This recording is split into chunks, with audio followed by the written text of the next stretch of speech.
Ricky and Steve are here. Karl Pilkington is away today, so Mr. Ian Cantfield. Stop it! This is my signing off link. Right, look, I'm running into your show now and it's your fault. Mr. Ian Cantfield's with Ricky and Steve today. Jimmy Carr's on X-List duty tomorrow. If you didn't get a request in, I'll see you 10 o'clock next Saturday. Merry Christmas. XFM. Comfort and Sound by Feeder on XFM 104.9. I'm Ricky Gervais. With me, Stephen Merchant. Hello there. But no Karl Pilkington. No Karl. He's in Lanzarote. But we have got a very, very special stand-in. It's Camfield. Say hello. I'm so excited to be here. It's been, the things I've learned in the last 10 minutes before we've even gone on air. Like, you don't have a theme tune. I don't have a theme tune. I don't wear headphones. Exactly. Ian wears headphones with a preamp. He's got 3 midgets just brought in his back line. Right? They're called Dog, Mongo and Blitzkrieg. Look, Blitzkrieg is up there, like, eating a banana. Yeah. He is the king of rock, the new king of rock. Well, the prince, he's the prince of rock. Obviously, Vance is the king of rock.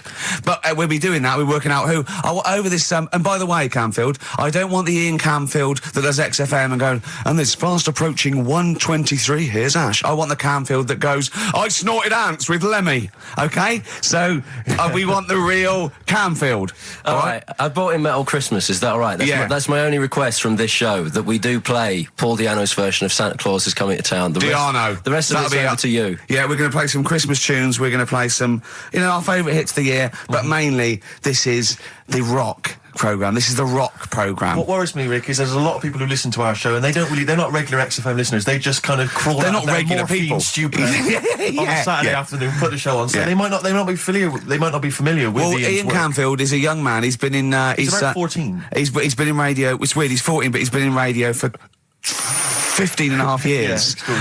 He was weaned on the milk of a Vance. Right? And he's going to be the new rock god, aren't you? Well, I'm trying. Yeah.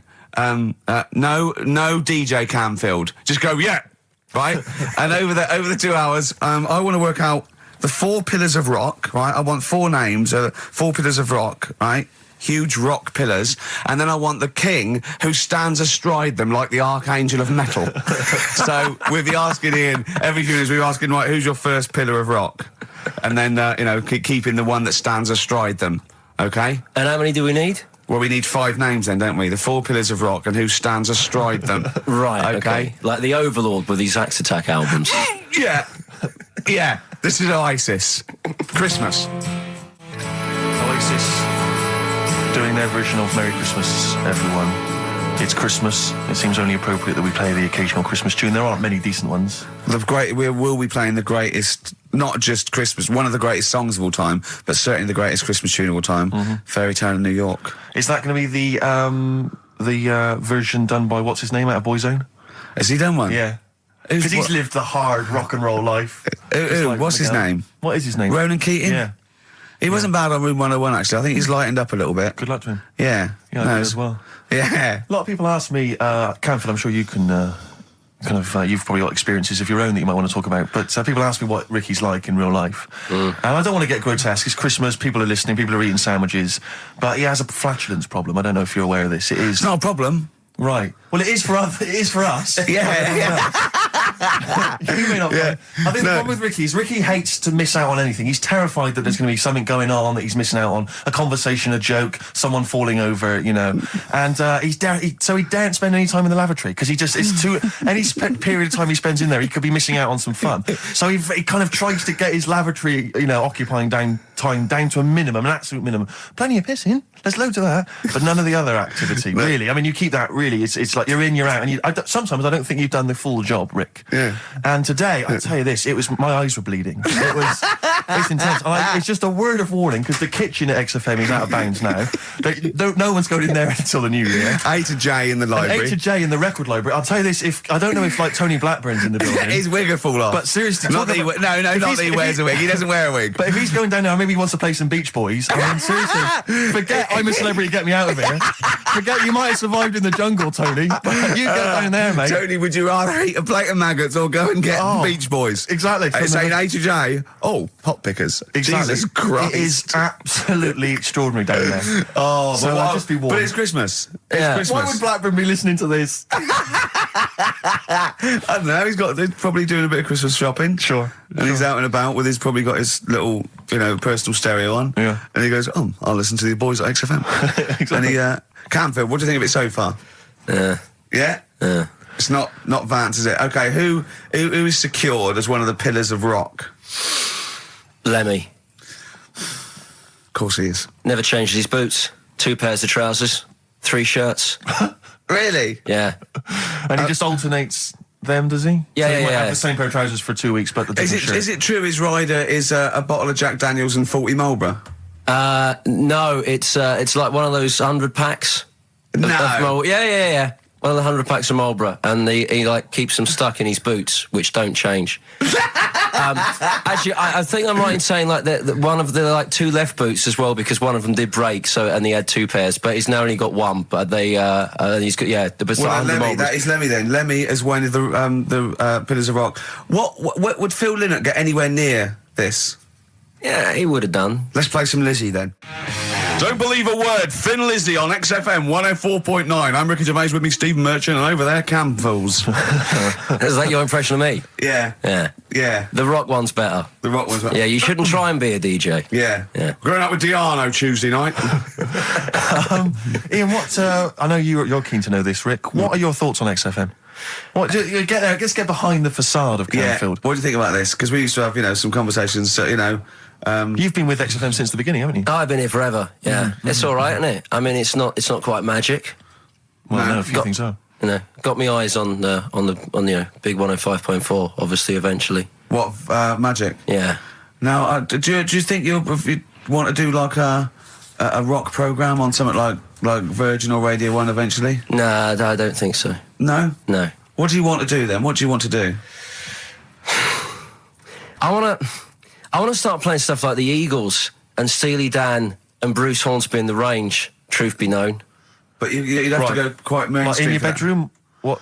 But on what sort of platform though? Because the good thing about those is they are really popular. They are. I mean, I think the Eagles' Greatest Hits is the biggest selling album of all time now. It's overtaken Thriller. Yeah. So I mean, those. What are you saying? Iron Maiden aren't popular? What I play now are actually popular, but they've got a very Slipknot, tight fan Fear base. Factory. I mean, Iron Maiden can go to #1 with just their fans buying it and then slip away again, can't they? Yeah. But everyone sort of likes the Eagles, don't they? Yeah. I mean, I think still. So you could get on sort of like Radio 2 maybe, the rock program on Radio 2. Who does it at the moment? Is there one? No, there's not one. I should do a demo maybe. Okay, well let's I love the way we're talking about my career and other radio stations I could work for. Do you know something I don't? No, I'm just saying that this place is not going on the tube, isn't it? It's going on the tube. I mean, you're going to be like, I mean, you'd abandon the sinking ship, wouldn't you? You wouldn't hang around, would you? You wouldn't fiddle as Rome Byrne. I mean, we got a couple of pies cooking in the States, so we're not going to be here to keep it afloat. No, the weekends. But we want to take the good guys with us, right? So when this crumbles and they make it into a car park for Capital, I want to see you on Radio 2 Friday nights 10 till 12, pure rock. Exactly. Do you know what I mean? Absolutely. Right. Well, that's the pitch, isn't it? Friday nights 10 to 12, pure rock. Okay. If anyone's listening to the BBC, it's Camfield. He is the new Vance. Molten Metal, maybe. Molten Metal. That's good. My only concern with TV work for Ian is he doesn't look like the obvious rocker. I mean, people are listening, they probably imagine he's got the long, greasy hair. But that's the modern look. T-shirt. Lots of modern bands now, they've got, I'm not slagging off, I'm just saying I wonder if the fans... They've got short hair. It's not all long hair and strange beards and tattoos. No, the days of them all looking like Lemmy and smelling like Ricky are well and truly gone.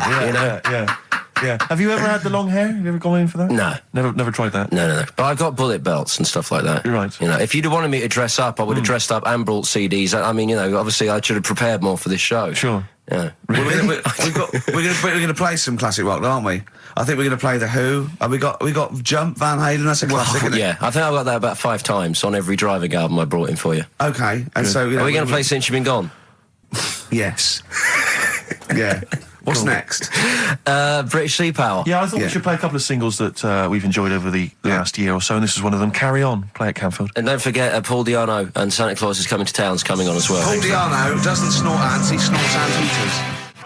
Carry On from British Sea Power on XFM 104.9. Not bad at all. Now, listen, we should just point out to people that Carl's away, and we always slag him off because he provides very little But And he's an idiot. well, exactly, to be fair. But he's obviously off in Lanzarote, and he's forgotten to tell us what the password is for our email, Rick. Idiot. So we can't get into the email. So we're going to have to use Ian's email instead. ian.camfield@xfm.co.uk if you want to get in touch. You're never going to have so many emails, Ian. Really? Yeah, Is that right? you're going to be looking at them all week. It's going to be brilliant for you. You're going to feel really popular. You know what Heat described Karl as a bald little mank twat. Nice. Karl was going, brilliant. Is that allowed? Is that all right? Yeah. Bless him. Bald little mank twat is back on the 3rd, isn't he? Well, if there's one thing that magazine's What good was at, he it's suggesting? You accuracy. can't be regionalist. What? Was he suggesting you can't be regionalist? Was that allowed? No, I just think it's a familiarity of, it's just because we call him a bald little mank twat, that a national magazine can say that. Oh, bless his little round head. Wonder what he's doing now. He's sitting in the ash, reading his, reading his Rich Hall book. Yeah, he spent a week when he went to, where was it, St. Lucia? He spent a week, right, throwing sand at crabs. Yeah. I don't think they've even got crabs, have they, over there? No, I don't know nothing. what he's going to do. What is he going to do? Suzanne, what is she going to He's do? going to be whinging. But it's sort of like, Karl must be like, you must like sit him in front of a video while you go and make the dinner or something. Yeah. It must be a nightmare taking a pet. She got a little harness for him. To be fair, though, Rick, I mean, I can't imagine you're much better on holiday. I've always wondered what that must be like. Because you always need an audience. You've always got to have someone around that you can perform for, drop your trousers for. Annoy, just generally sing and dance about. And Jane's seen it all. She's bored of you. So what, do you just do this to other people on the beach? Holidaymakers, it is me. You can't believe your luck, Ricky Gervais. Do you want to be annoyed? Do you want me to annoy you? Yeah, exactly. I can annoy you for 5 minutes. Yeah, Because then I'll get bored Exactly. myself. I'll tell you what, I want some ads, and after that, the fairy tale in New York. Oh. The Pokes, featuring Kirsty McCall and a fairy tale of New York. Brilliant. On XFM 104.9. That's the song I think that single-handedly keeps Shane McGowan in gin for another year. It must do Just well, about though. keeps- but I'm sure it does. I absolutely love it. I still love it. I saw it on Top of the Pops too. And it's just brilliant. I mean, he wasn't great at miming, but it didn't bother me. Sure. It was miming to a different song, probably. Yeah, in his head. It was great. Had a little visit in the week, Rick. I think Go you on. missed out. A little Christmas visit from, I know he's a friend of yours. He's a friend of He's a friend of the nation. Go on. TV illusionist Darren Brown.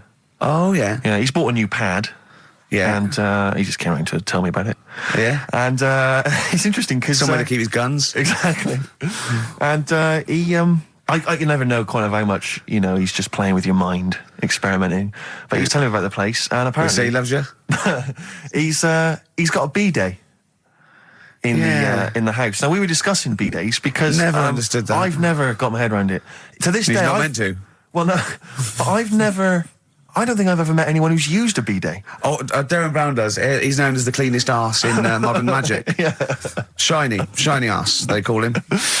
But we were chatting about it, I don't really know, to be truthful, I don't really know how you use them. I don't know. Well, I assume you just sort of go over it and let... But do you face the wall with your knees on the tiles, or do you face away from the wall? No, it's sort of like you just... I don't... And no. it's got the little Do you nozzle. sit on it, or do you sort of hover above it? Do you I hover feel- over it and just splash things onto them? No, it's a little jet, isn't it? It does it for you, doesn't But it? is there a jet? This is what I'm wondering. Is there a jet it's of water that it's goes up the crap? It's like it's a drinking fountain This you used is to what have I'm at school. thinking, yeah. Which I remember Mr. Mellows used to embarrass himself every time. I go, no, he's in the playground, Mr. Mellows. Yeah. It's not a B-day. We're not at your French, cottage again.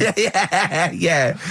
I don't. B-day sounds French. I'm assuming it's French. After they're probably so embarrassed about just sort of like squatting over a hole. Yeah. They go, well, at least we can clean it. Are they? Because I haven't been to France for years. But are they still persevering with the They're public still toilets? going Just with a hole in They're the still ground? got. I mean, I think they have got. Has a single Frenchman travelled anywhere else in the world? Yeah, and goes, seen that now this you is can actually uncomfortable. I know, my trousers go You go down to the... Delhi, and I think there's proper decent porcelain. I know, I can't believe it. I think they have got the flush ones now, mainly Right. for the tourists. Sure, yeah, But yeah, I've yeah, never yeah. really understood that. But it's not, you don't go in, it's not like, because they're literally crapping into an open sewer, aren't they? That's the French approach to the public lavatory. Do they have the bidet next to the hole? no, the toilet is a toilet, isn't it? Right. But it's just like...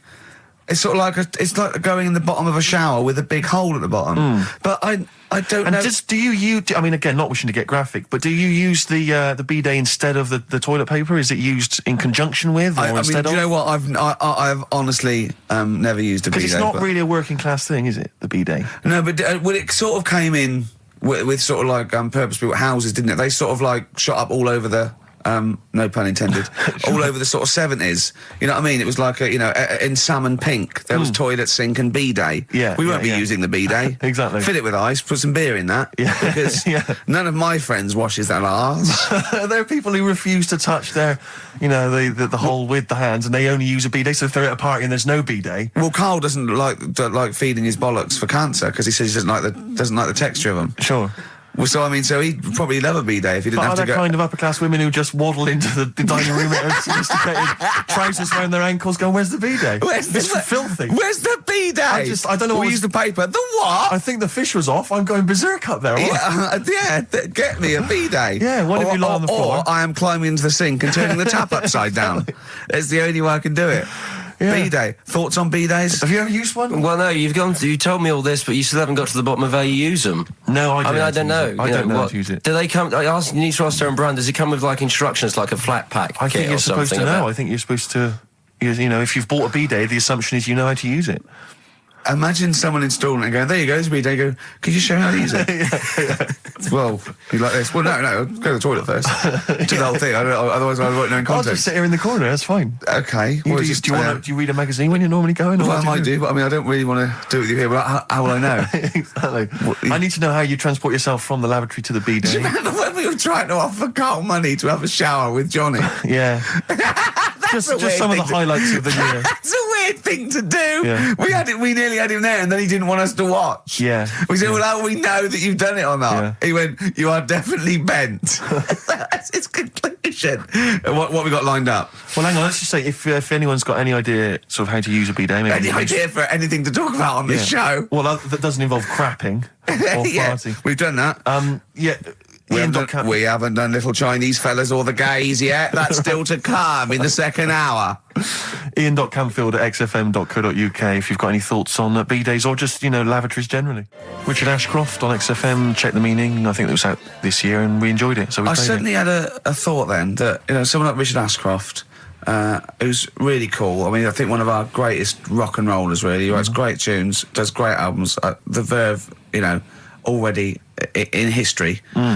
I just suddenly thought of him listening to this and thinking, I wish they wouldn't play my songs because I don't want to be associated with that drivel. Yeah.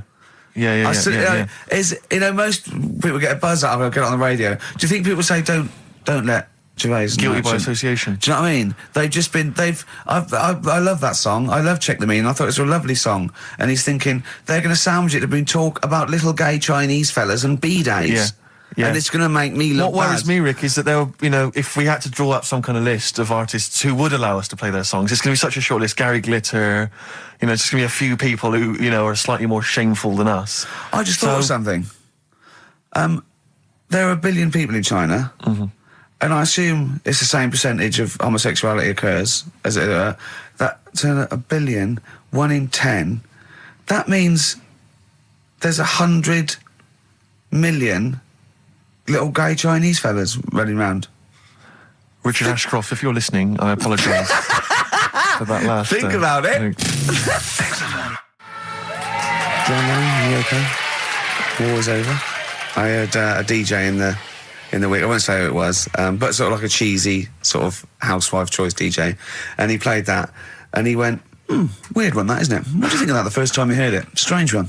John Lennon, Yoko Ono, war is over. Here's the moment at least out there. I love that. Oh. What does he mean? That's exactly what I want from a DJ. That kind of insight. We were talking before the break about how many little Chinese fellas there are. Yeah. Billions.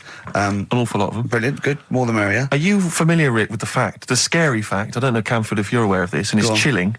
I don't know where I've heard this from, but apparently... and this is kind of legend, I didn't just make this up, this is well known, that if all the Chinese people in China, right, no, come on, if they all jumped up and down at the same time, apparently, this is what they say, apparently it would cause a tidal wave that would wipe out America. That would destroy America. I love the idea of coordinating that. Brilliant. Well, I like the idea that, firstly, they don't need weapons of mass destruction, they don't need nuclear weapons, because they got that threat They can't constantly. have on that. You can't count a tidal wave as a weapon of mass destruction. Or jumping. Tony Blair could send in sort of people, UN people going, look out for anyone jumping. Exactly.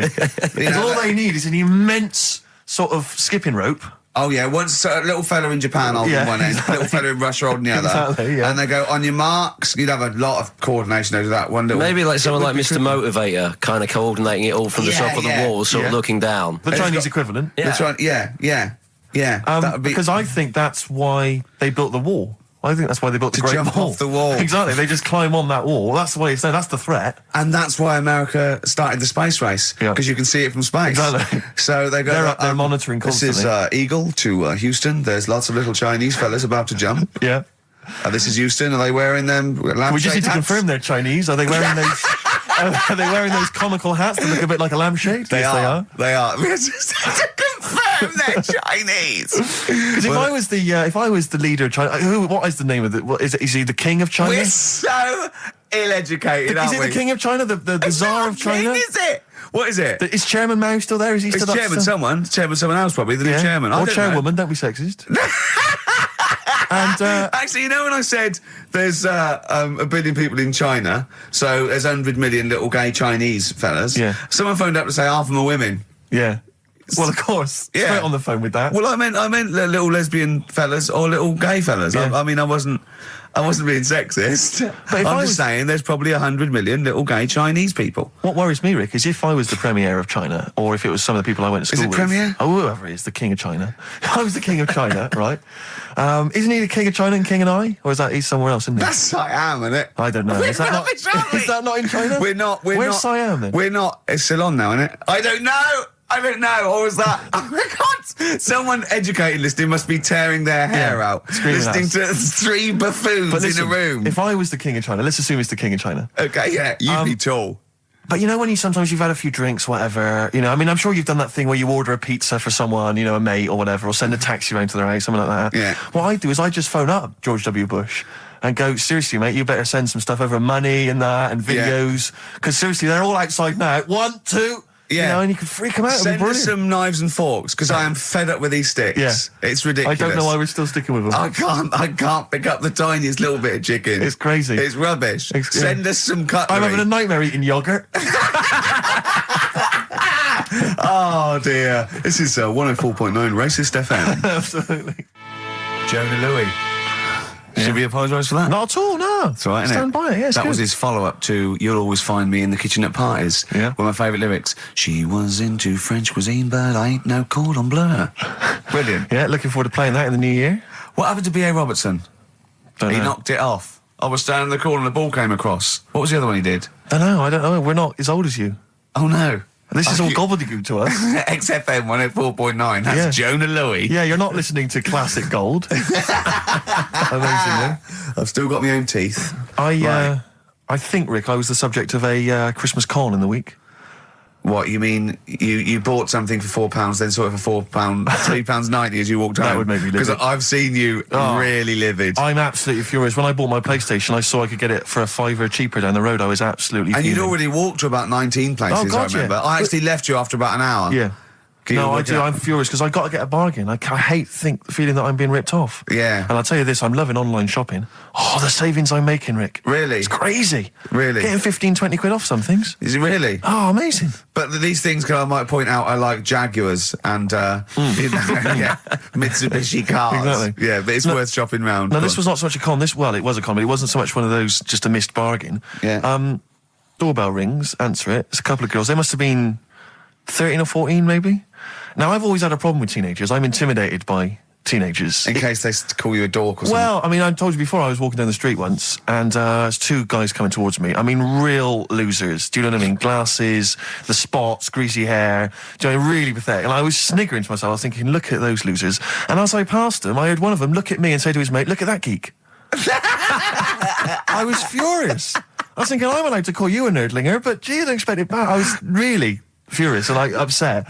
And so, as I say, these teenagers are at the door, and they were quite aggressive, quite aggressive girls. And they had a piece of A4 paper, and they went, "We're doing a sponsored thing." Yeah. But I didn't quite catch what it was they were doing that was sponsored. I think they sort of fudged it. They went, "We're doing a sponsor." Oh yeah. And I went, right. And they went, "Do you want to sponsor us?" Boy, they picked on the wrong person. I was a bit intimidated. I don't know why I said no. I was worried maybe it was part of some kind of, hidden camera show, Yeah. And so I said, yeah, all right, I'll sponsor you. So they handed me this form, and I always thought you were supposed to have quite an official-looking form for any sponsorship thing. But this was literally a piece of A4 torn out of a notepad. It was the back of a Gareth Gates poster. Exactly. And, with some blue tack on it. Yeah, well, and I looked at it, and I didn't really absorb it, but it had things like, Mrs. Jones, Mrs. Smith, £5. Yeah. And then no one's actual address, just Finchley Road, nothing too specific. Yeah. So I wrote my name on, and put down £3. Cause a lot of people were giving fivers, but I thought, I'm not made of money. It's Christmas. I've got to buy gifts and stuff. So I gave him a fiver and asked for change. Yeah. Well, I gave him £3. I said, I'll sponsor you for £3. Best of luck. And they went, "Can we have the money?" And I said, "Well, aren't you supposed to do the thing?" And the woman the girl just looked at me. She just went, "No." So I gave her £3.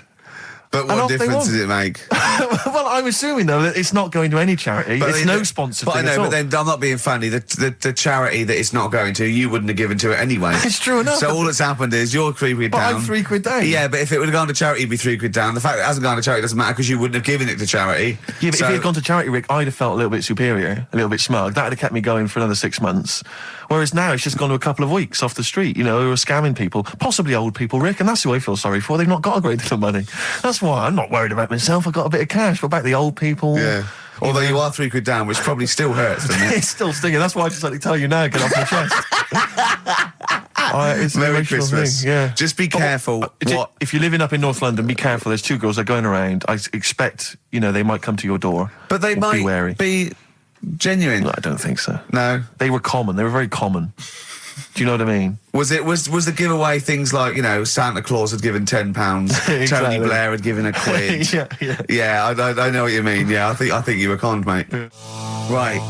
Won't Get Fooled Again by The Who. Ian, I'm going to ask your expert opinion. Is that not one of the greatest rock songs of all time? Yeah, if you'd have played the proper version of it. I know, but it's 6.5 minutes, and we usually do, but we just thought, it's Christmas, people want to...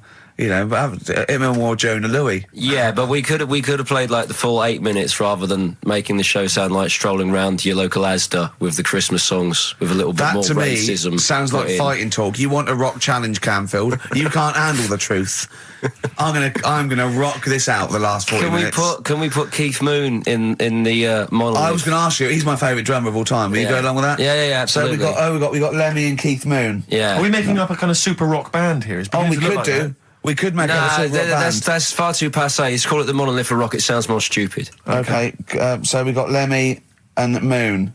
Yeah. We need 3 more. So we need 2 more Pillars of Rock, and then one to stand astride it, like the metal angel of death. Now, Ian, you've hung out with some of the big rock names, haven't you?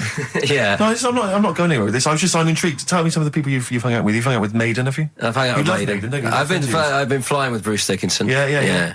And have you? It only took us 3 attempts to land at Gatwick a few weeks ago. But I don't know much about you, Ian. Are you someone who lives the rock and roll excess lifestyle? Are you kind of drink and drugs? Is that your thing? I like to be kind of on the edge, having a look at what's going on inside. Right, I don't quite know what that means. Well, it's the way they talk, Steve. Right. Well, I mean, because some of those rockers, they're hard-living boys. Can you keep up with them? Do you up till 4 in the morning? 4 in the morning? Yeah. 4 in which morning? Hey, Daddy-o, man. Yeah. We're going out about 4 in the morning. Yeah. Carl reckons the gays go out late. Yeah. His favourite song is The Killing of Georgie, right? And he went, yeah, but would it have happened if he'd have been, going out a bit earlier? Yeah, well, no, fair point. Yeah. Is that song time specific then? No, but he reckons he probably got because he was out late. Oh, right, okay. He said there's one that works here. Sometimes he doesn't go out till midnight. But I imagine you a little bit like that little boy in the film Almost Famous. When you're on tour with the rock legends, do you know what I mean? You're like, the little kid there. Maybe the doors are being closed in your face, are they? As they go berserk. Yeah, when I started, but now, I insist. I see you as one of theirs. Yeah, I access all their Islam, and I can enter venues now with a big bottle of Jack Daniels. I don't get stopped. Yeah. Really? But seriously, have you, without naming names, obviously, what excess have you seen? Have you witnessed anything, or have people calmed down now? Are these rockers clean living now? Depends who you're talking about. Sure. Yeah. Is there anything going on like the days of Ozzy and Motley Crue? I haven't seen. I haven't seen any red snappers like with Jimmy Page. Do you know that story? No. I can't talk about it. Then the fish? forget about that. Yeah. Oh, is it disgusting? Yeah. Well, yeah. But is it worse than talking about B-days and Ricky's farts? Kind of. Right, okay. Yeah. Yeah. Right. Yeah. I know. You wouldn't want the instruction manual as to what happened with the red snapper, like you do with the B-days. Sure. God. But don't, as I say, don't name names. Obviously, there's a sort of client, doctor confidentiality or whatever that you... Yeah, well, I saw... We know there's no one listening, Yeah, so it won't go further than the studio. I saw a member of a very big band play the Astoria recently, and they turned up at the Astoria about 15 minutes before they were going on stage, right? And someone said to them, "Is it good to be playing the Astoria?" To which he turned around and went, "Oh, right, are we in London?" Really? Oh, dear. And this person then... It wasn't Daniel O'Donnell, was it? I can only think of the Libertines. No, that's not a very big, huge band, is it? No. Bigger than that. Bigger than Okay. that. Yeah. Okay. What other rock and roll excess do you want? Oh, I was told once that if you stay up for 2 days, the best thing to do is eat some yogurt. This is just like we're going to having tips now. Sure. Yeah, So if that's apparently the best thing at the end of the excess, you need some yogurt. So always keep some in the fridge. Yeah. And chopsticks are no good. No, Yeah, so don't, whatever you do, don't go on a bender in China, because otherwise you'll be screwed, right? No, there's no benders in China. Oh, there are. There's about 100 million. Yeah. Another tune that I enjoyed this year, Rick. I don't know what your thoughts are on it. I'm fascinated to find out.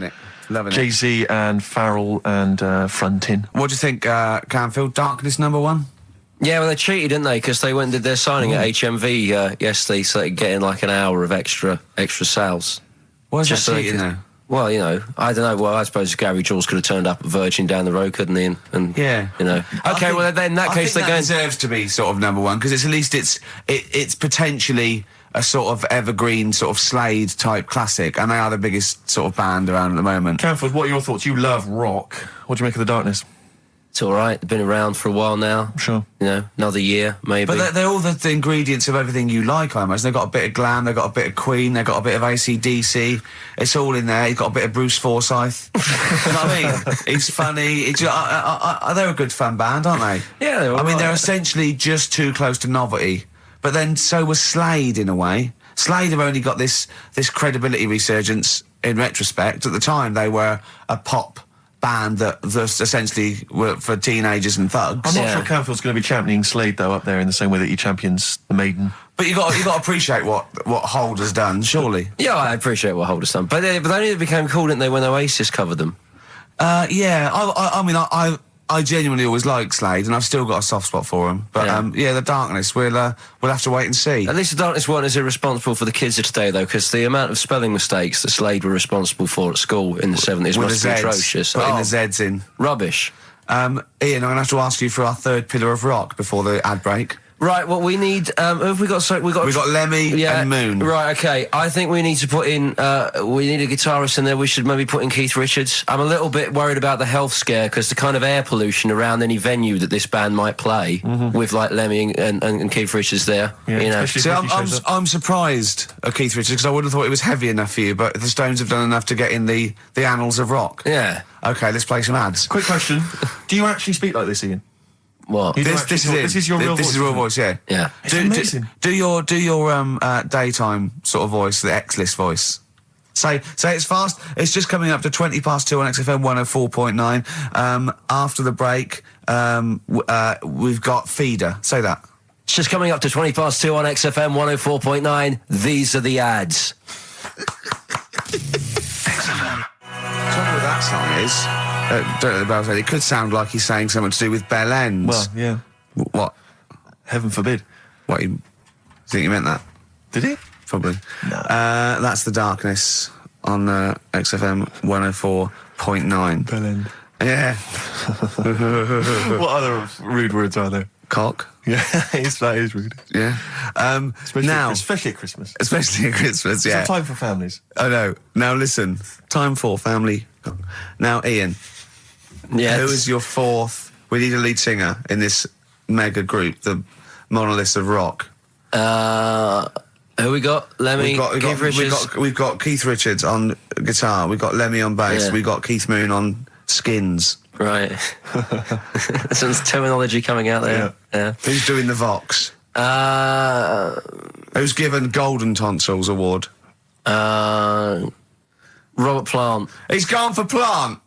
He's gone for Plant. A lot of trad names there. There is the group. The lineup is Moon, Lemmy, Richard, Plant. Okay. Now our competition, Steve. Name that group. Okay. What's the best, heaviest rock name ever? Sure. This is obviously not a name that already exists. No. Okay. My mate of mine yourself? came up with. I think it was Brain Hammer. which I like. Velvet Nazi 666. Sure. So we want the heaviest, most mental piece of death metal, headbanging, bleeding out your brains rock. Axe Attack. Okay. Please welcome to the stage, Christ on a Bike. Please welcome to the stage. Oh, look at you. That would be great. Yeah. That would freak out the metalers. Yeah. Cheeky. Yeah. Oh, now listen. They need a manager. They need someone who could introduce them. They need someone to stand astride them. Who is the leader now? Who is the king of all that rocks? Well, it's obviously Tommy Vance, isn't it? Do you know what worries me, Rick? We've said Vance a lot today. I'm wondering if the kids today, do they know Tommy Vance? Are they What do you think familiar of that, with him? If they don't know, they shouldn't be listening. Okay. Fair enough. So Vance is their manager. He needs to. They're on at Wembley. He's got them on at Wembley. They're the greatest rock band of all time. We need the name. Please welcome to the stage. What are they called? Phone in, email in, and the prize we're gonna get some. We'll rummage through the bins as Carl normally does. Some old tat like Carl does. Some VHSs, some CDs. Greatest air guitar ever. Betamax. Yeah. Do we need to give out the numbers and Well, stuff? they can email, Don't get can't them to they? phone in. You don't want to talk to him, Ian, seriously. No, you don't. You know when what's his name says to Agent Starling as she's going to meet Hannibal, don't let him inside your head. Yeah. Don't talk to the listeners, Ian. Exactly, it's very much the same Please thing. I'm a bit concerned that my email is going to be besieged by people sending you links to how to clean out the bidet. Well, that's all right. The week. But Make what's sure the most mental, head bleeding, banging brain hammer operation this band can be called? Call in. Rick, because it always amuses me. I know it's cruel to put you on the spot, but some of your former band names have always amused me. Well, the worst. The worst one. Right, I'll just leave this. Ricky's had a number of bands over the years. What was the worst one? Ready? Get ready to play that record because I don't want any aftermath. No, hang on, before you tell me, what was the one? Because these pictures of you, like when you were New Romantic, keep on being published. But That was Shauna dancing. yeah, but someone That's pretty bad. But someone told me they were like, "Oh, ask him about when he tried to be Bon Jovi." Can you imagine such a thing? I know the name you're thinking of. Right, here we go. Play the record immediately. I say this. Ready? The Sacred Hearts. Play a record. Blair on XFM 104.9. I forget the name of that track, but it's good. Good song. Thanks very much. Oh, good song. Yeah. Oh, right. I just thought you were complimenting giving me. his opinion. Right, Yeah. go on. The what? Are we still on the air? Yeah. What are we doing? Merry Christmas. We got someone on the line. Oh, right. He's here. Who's that? Ricky, Yeah, go on. it's Jonathan. How are you? Good. It's only TV's Jonathan Ross. Ross, turn your radio down, you idiot. I'm here. I like to. I haven't got a radio on. What are you talking about? We can hear the feedback. Well, I haven't got it. It's not my fault. It's your incompetent radio station. And also, didn't you hear? We said don't call in. We don't want to speak to the listeners. I'm I'm not a listener. I'm a visitor to your shores. I'm special. You know that full well. I know you're special, right? Yeah, exactly. What have you got a name for the band? Yeah, you ready? Yeah. Blump.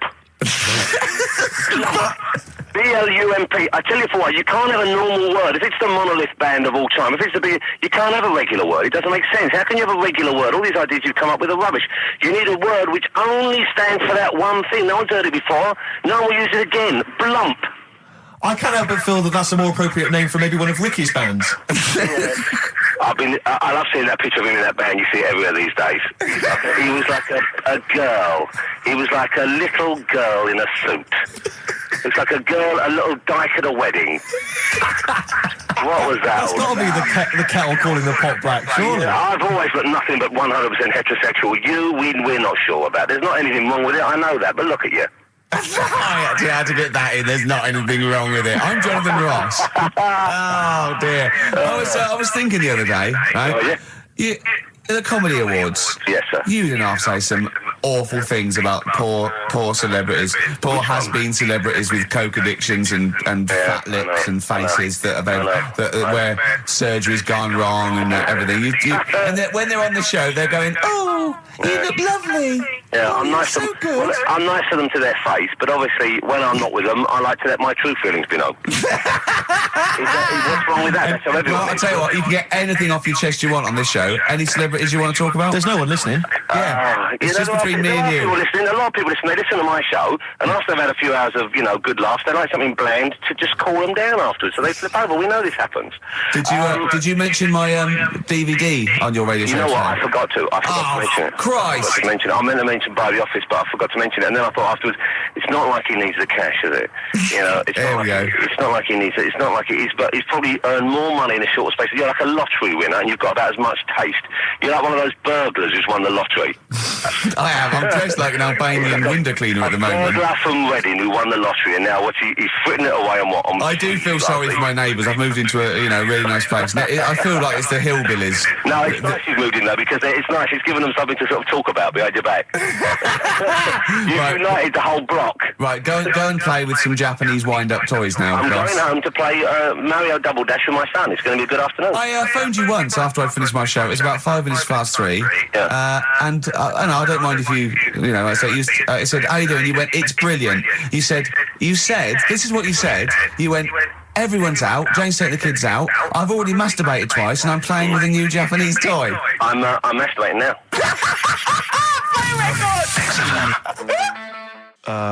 Kings of Leon, Wasted Time on XFM 104.9. Sorry, I was sidetracked there by just some of the band names. And now listen, I want to put in 2 of my own. I want to win that pile of tat out there, right? I've got 2 names here, okay? We should just remind people in case they've just tuned in. Oh yeah, what's Ian going on. Canfield has chosen his mega band of all time. He's got Keith Moon on drums, he's got Lemmy on bass, he's got Keith Richard on guitar, he's got, who have you got singing? Robert Plant. Plant, and their manager is Vance, but he needs to announce them at Wembley Arena. They're already sold out. They're at number 1 in the album charts. They're the greatest rock band of all time. And I've got 2 suggestions. Okay. What about this? Please welcome to the stage. Tungsten lung hemorrhage. Yeah, good. Yeah.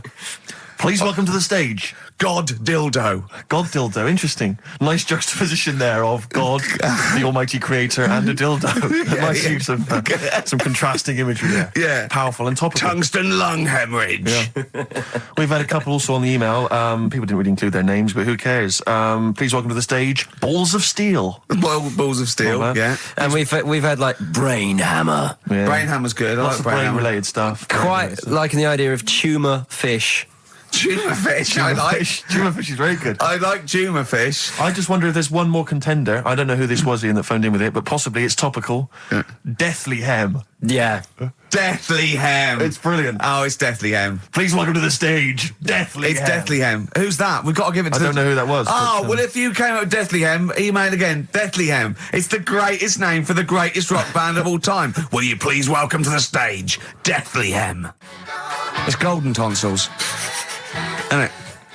I went to, I was going to go see him once at the Camden Underworld about a year ago, and they had this sign up, right, saying that Graham Bonnet, who sang that song, had cancelled, right, and it said, God willing, he'll be performing tomorrow. And just in case you thought he cancelled because maybe no one bought any tickets, the doctor's certificate was beneath the cancellation sign. Brilliant. Well, we've sung that a couple of times drunk, haven't we, Ian? Oh, but, At the top of our voice. We have done it. It is the best ever. Yeah, it is. Ben has won whatever you're giving away. Yeah, a Ben big came pile up with of Deathly crap that Hem. we've got. Yeah, Deathly Hem. Yeah. I mean, if you are in a rock band, you're looking for a name, and you think you deserve that name, then write to us. We want to know that you're really heavy, and Ian Canfield would officially hand over the deeds of the name Bethlehem. Deathly Hem? Deathly Hem, yeah. Deathly Hem. They only play at Christmas. You only play like big venues at Christmas, and it's all things about like fighting, like good versus evil, and God versus the devil. And you got to write songs like that. Yeah. Yeah. Deathly Hem on XFM 104.9. Perhaps that the debut should certainly be a concept album based on the Nativity play. Yeah, Brilliant. Nativity, yeah, Or that'd be just good. the whole kind of Old Testament in kind of rock form. Yeah. With like, it'd be extraordinary. It's the battle for humanity. Yeah. It's called Humanity Manatee, and it's a fight in the ocean of hell. Yes. Sure. Yeah. Sure. Yeah. I'd like to see a serpent maybe pictured There'd be somewhere. a serpent, isn't it? Track There's a serpent. four. Track four. Yeah. I think we should give massive props and suitable regards to Ian Canfield. He's come in, he's pressed the buttons. He stood in for an idiot brilliantly. Yeah, I he think has so. stood in for the retarded It's a shame fool. that you've not displayed some of the usual incompetence that we've come to love and expect from Karl. It's a shame. Okay, well, You are the greatest DJ in the world, though. The way you sort of like drop Press these buttons. But you know, Every you're there. time I've pressed a button off air, Ricky's been going, "Oh, what great DJ!" It's great, because So- he ends it. It's just brilliant. I mean, we're lucky if we can talk with the mic on. That's the title, not talk over a record. We did some great links during the ads. Yeah. And, of course, Jonathan Ross masturbating live on air. Just looking back at some of the highlights of You this don't get week's that show. on Capital Gold, do you? Like Tony Blackburn getting a call from Fluff Freeman going, "All right, mate, I'm knocking one out." Yeah. Well, have a lovely Christmas. Have a bloody great Christmas. Have a mate. bloody great Christmas. It's the best of next week. Yep. The best of the last few weeks with some tat, you know, that Carl's put together. We're Look back in forward to that. January. We're playing some of our favourite songs of the year. I'm looking forward to seeing Pilker's tan and Pilker's pictures back, from his holiday. covered in ash from the beach. Yeah. And we're back on the 3rd, I believe. But Ian, do you want to introduce one? This is Ian's choice for the day. Yeah. We'll see you next week in spirit, and then we're back on the 3rd with Pilkers. Over to you, Kampf. Enough of Jonah Louis. This is Paul Di'Anno, ex of Iron Maiden, doing Santa Claus is Coming to Town. Yes, We've Dave. also got a new feature, Cheeky Freak of the Week. That's a new feature, isn't it? That's a new feature. Cheeky Freak of the Week. Let's do Cheeky Freak of the Week. What is the cheekiest freak of the week? I'm just going to apologise now. I've just had freaks. Sorry to freaks. Okay, right, go ahead. Well, I say it's a new feature, but we've sort of touched on it in the past with We always talk about freaks. Hairy Chinese Kid. Yeah. We've had the Pillow Man. Yeah. Oh, you called a draft excluder? Just make a note of that, would you, Rick, on the Yeah. list? People without arms and legs. But at least, you see, the Pillow Man, what do you picture? Because I was saying to Ricky in the week, right, I'm a great fan of the Elephant Man.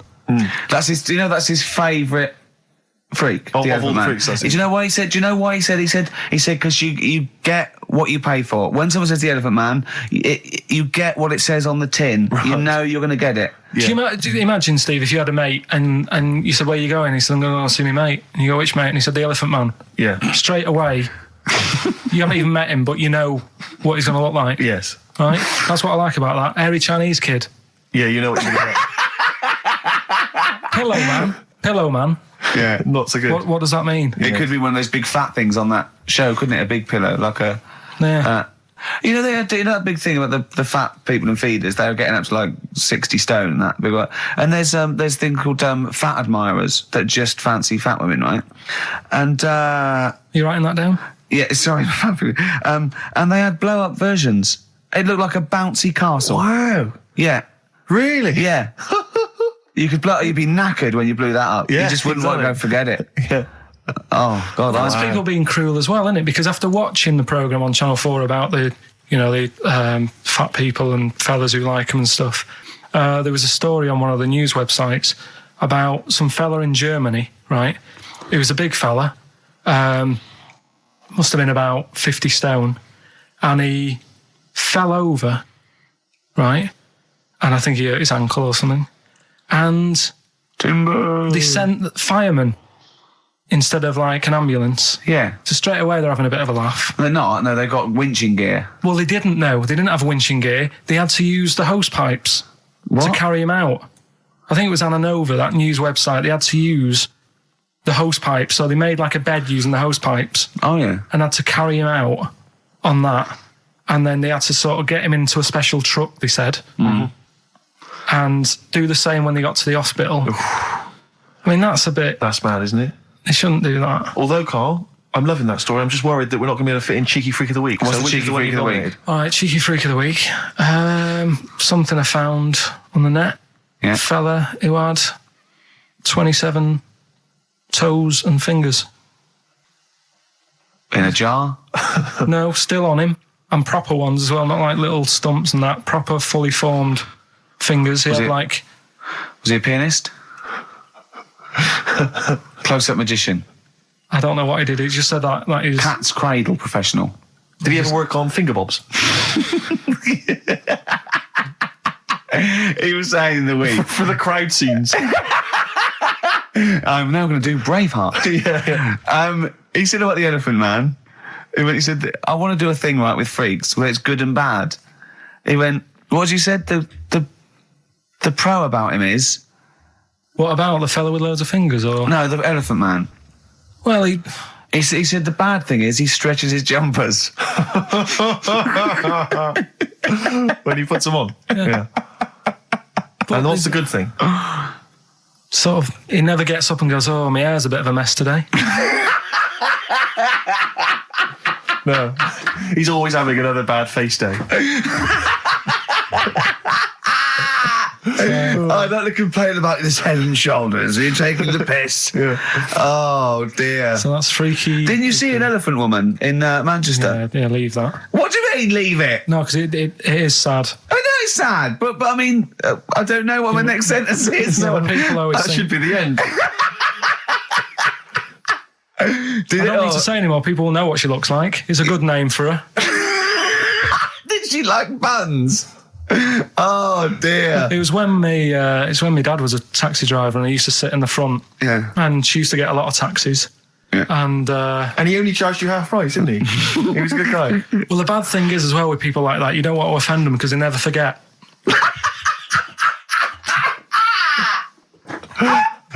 Oh, go! But, go, Pilkington! I was sat in the front of the cab and my dad goes, right, we're going to go and pick the I can't even tell you the name. These guys just evil. Right? What do you mean? No, leave it. So she's got...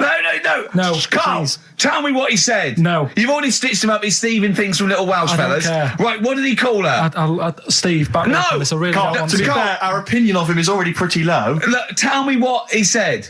No, it's not. I'm scared of what my dad gets. It's the person who's got the She's thing not wrong. listening, is she? Well, her headphones wouldn't fit on her head. Tell me what he called her. I don't want to. Tell me what he called her, Carl. I'm getting angry, man. Tell me what he called her. No, I'll leave that. Honestly, Tell me what he... It doesn't matter. Tell me what he called her. Carl, just... I'm going to go... Seriously, I want to know what he called her. Right, you're not going to stop this show. We're not doing the next show until you tell me what he called her. What did your father call the elephant head woman? Tell me. Spudhead. How old were you? I don't know, about 9. So did you expect to see a potato with a dress? He did sort of, again, it's a good name. Do you know what I mean? I had an idea of what it was going to be about, and he said, do you want to stay in the car, take you home, because you can't... Spudheads, you got lovely eyes. Can't. Come on, man. That's it, by the way. Is that all of it? Cheers. Bye. Brilliant. Well, let's end with LL Cool J. Magnificent. Yeah. See you next week. Last night we were sat in the pub and I was saying, right, let's not even worry about new features then. Let's get the current ones, going. Like getting what? Good. Like the one that I was trying to work out, the cheeky freak of the week. Think of that. Yeah, but I Think was of saying, that though, as a normal conversation. Yeah, but I'd looked online, right? I didn't find that much. I found. Actually, I'll tell you what I found later. Brilliant. We're looking for them, right? And then at one point, I think you said to me, "Go and, what about the Guinness Book of Records? Yeah, they'll have like the best freak in the world or whatever." Yeah, ever. So I said, "Yeah, bring one in." Now you've got one at home. Yeah, I got a but you couple. couldn't be bothered carrying that in today, so I had to go out of the pub that I was at, Yeah. nip into Borders, Yeah. buy a Guinness Book of Records, Yeah. out of my own money, $18.99. Yeah. Bring it back, and then you said, I don't know if I want to do this feature. So it cost me 20 quid for that. I had to buy a video for Silence of the Lambs film clip. I'm actually out of pocket at the end of this. Just looking through the Guinness That's Book of still the Records. funniest thing, isn't it? Squeaking at someone when they got a cup of tea. Right. There are a lot of what strike me as seemingly pointless feats. The Guinness Book of Records is right. The Guinness Book of Records is great. I used to love it as a kid. I've had about 10 copies in my life. The last one I bought a couple of years ago, present. It was really good. I love it. I love the real records: tallest, fattest, thinnest, best, fastest, most expensive, biggest, all that. But the ones that really annoy me are the ones that the reason these people are in there for it are the only people that tried. What, yeah. Balancing the milk bottle on your head. Most watches eaten. I just found that one. Kim Sung-do from South Korea ate 5 watches, the entire watch with the exception of the wristband, in a time of 1 hour 34 minutes. What do you make of that, Carl? Made him regular. Come on. How did they time him? Most live rattlesnakes held in the mouth. 8 live rattlesnakes held by, it just says an idiot. Yeah, this gives you an idea, Carl. Talking of idiots. Do you want to get into Guinness World Records? No. Carl, come on, that'd be brilliant. There's things in there that are just absolutely anyone could do. Like that one in Big Brother, I was watching it, and it was balancing sugar lumps. I want to go. How many people try that? If there's schools around Britain going, listen, we've got to get in the Sugar Lump Award. It's grassroots level. There's not enough kids balancing sugar lumps. How can we compete in the world market? I was looking at it last night, and there was one about the farthest that a dog swam. I think it was something like 9 miles, but it had no choice, did it? You know what I mean? He took it out to the Atlantic or something, and so it didn't want to do it. Threw it in the water. Yeah. So it's not all right to put it in a bin bag and chuck it in a canal, but, it's for a world record. Yeah. 9 miles it did. Oh, God. Possible ones that you could do, Carl. What's the most Forrest Gumps fitted in one wheelie bin? What about this one for you, Carl? The record stands at the moment for most arrows caught by hand, but that's quite tricky. So what about most arrows caught by head? Yeah. And you would just fire arrows at your head? They wouldn't, it would just skim off him. Do you think so? Yeah, the roundness, it would never actually get any sort of, connection. Fastest human crab. Could you do that? I'll do that. Can you form the crab? Can you do that? What's that? It's just like go bending over backwards No, I and can't running. do that. No? Got a bad Right, what about, what would you be good at? what about hamburger stuffing? Oh, right, Carl. Alright. In the mouth, you mean? Well, it says the record for stuffing the most regulation-sized hamburgers, including buns, in the mouth at one time is how many? How many hamburgers with buns in the mouth? This is just... You're not swallowing anything, you've just got stuff in your Carl, mouth. you'd be so good at this because your shape of your head. You've got a shape... His head's just like Hamburglar. You'd be good at this, man. Yeah. Honestly, you'd be perfect. You look like Zippy. And the great thing is your head's empty, so you could get more in there. Do you know what I mean? This guy had a brain to contend with. Do that. What is it? Is it possible? Is it mental? How many do you think it was? There were 3 burgers in buns. What do you reckon, Carl? What, how quick he ate them? He didn't eat them, it's just how many he can stuff in his face. So literally hold them within his cheeks and his mouth, but don't swallow anything. So what, how many burgers? How many burgers did he manage to get into his face? So it's a fella. He's not... Yes? About 5? No. 3 is the world record. 3 is the world record. How big are they, though? It just says regulation size. Was it last week? There was a programme on about the child who was older than her mum. A child that was older than her mum? Yeah, right, he was looking forward to as much as Oliver, the humanzee. Humanzee, yeah. And I didn't see it in the end. Did you miss it as well? I missed it. So and is what it is this little girl, and she's got an ageing thing. So he was telling me about this. So it's all from him. He went, and what it is, right? She's about 5, right? But she's aged, so she's actually 90. Right? And I went, oh God, really? He went, yeah. And then he went, could she get served in an off licence? I went, no. He went, well, that's not fair. I went, what do you mean? He went, well, I said, she's 5 years old. She's a 5-year-old girl. He went, yeah, but she's got the body of a 90-year-old. So, oh God, let her have a fag. Wouldn't you let her have one if she... If she asked? Yeah. If you worked in an off licence and she wandered in, right, and... So she's 2'6". Well, I don't know because I haven't seen it. I don't know that much about it. Yeah, she's a 5-year-old. She's 2'6". It's just an ageing process, which is a degeneration of the cells, like what ageing is. It doesn't mean she grew into a 90-year-old woman with a scarf No, exactly. going around the streets. What did you imagine it looked like? I don't know. I mean, she's ageing fast, yeah? Yes, but it's more to do. It's not. Yes, yeah. Because it was saying that her mum and dad are pretty stressed out about it, and I kind of thought, well, you'd be forever buying birthday presents. It's not like she's morphing through various ages. Like, my God, look, she's 58 today. 59, we can't keep up. Well, how's it It's work? not that. It's not like she's got... it has the same effect as aging on the body. So at a cellular level, there's a degeneration as quick as if she'd gone through I don't know. I got this from you. I'm guessing, Carl. It's not like she's watching Top of the Pops one week and she's loving it, then the next week she's going, I can't understand what they're saying. This is not like music it's all in my bland day. dance. I remember. I remember when I was 4.5. They were real bands. Now, that S Club 7 were excellent. Yeah. But what's this tripe?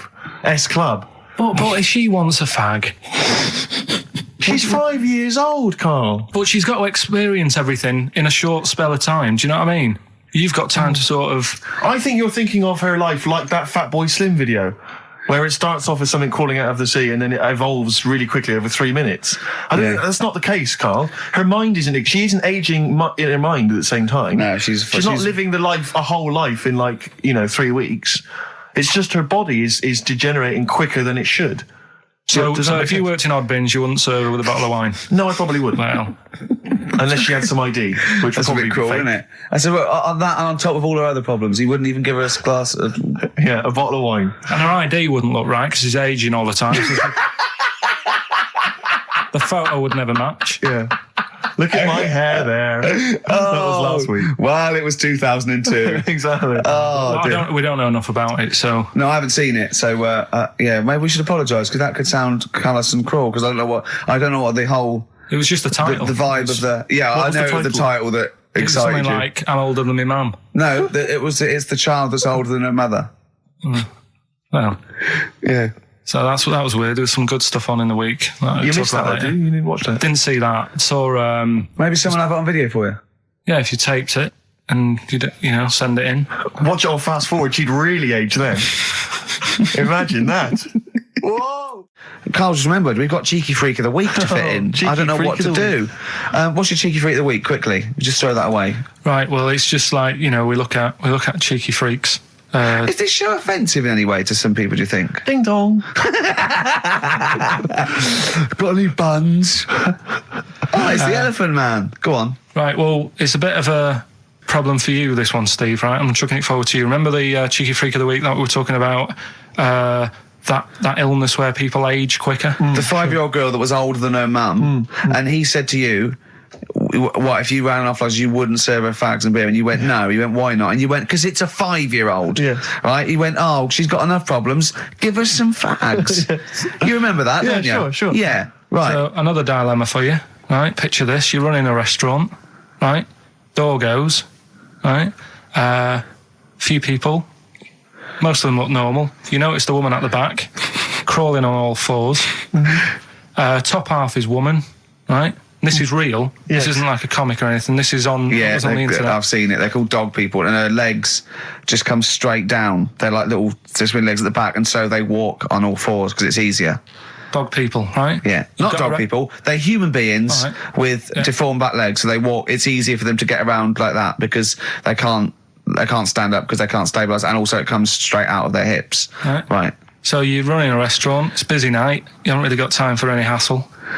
She comes in. Would you serve her?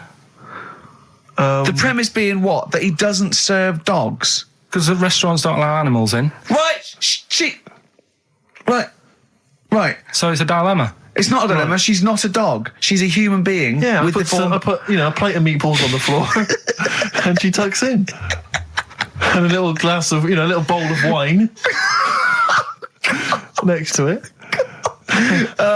He turns round. There's the woman older than. Get away from that plant.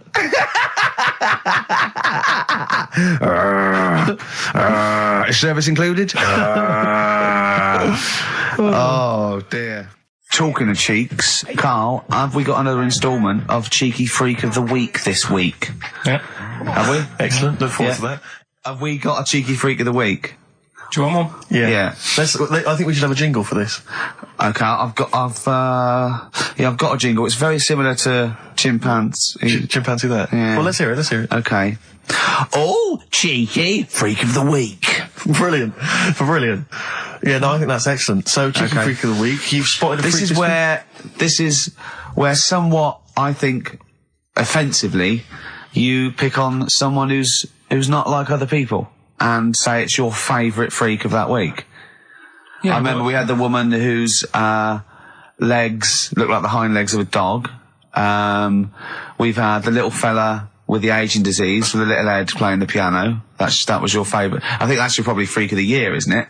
It's a pretty good one. So what's this? Is it a man with a horrendous injury, or is it a congenital birth defect, or what? Yeah, but you put it like that, and now it sounds like I'm being tight. It sounds like I'm being out of order. But I'm just giving him a mention. Just giving him a big shout out. Right. There's quite a lot going on in the freak world. There always is. You've been visiting hospitals the last week, have you, when we were away? No, there was a thing on a website. This isn't even the one that I've picked, so... So this is just a bonus? This is a bonus freak. Please, yeah. Yeah, go on then. This is a free freak, right? It's a fella called the Lobster Man. The Lobster Man, of course. Again, good name, you know what you're going to get. Yeah.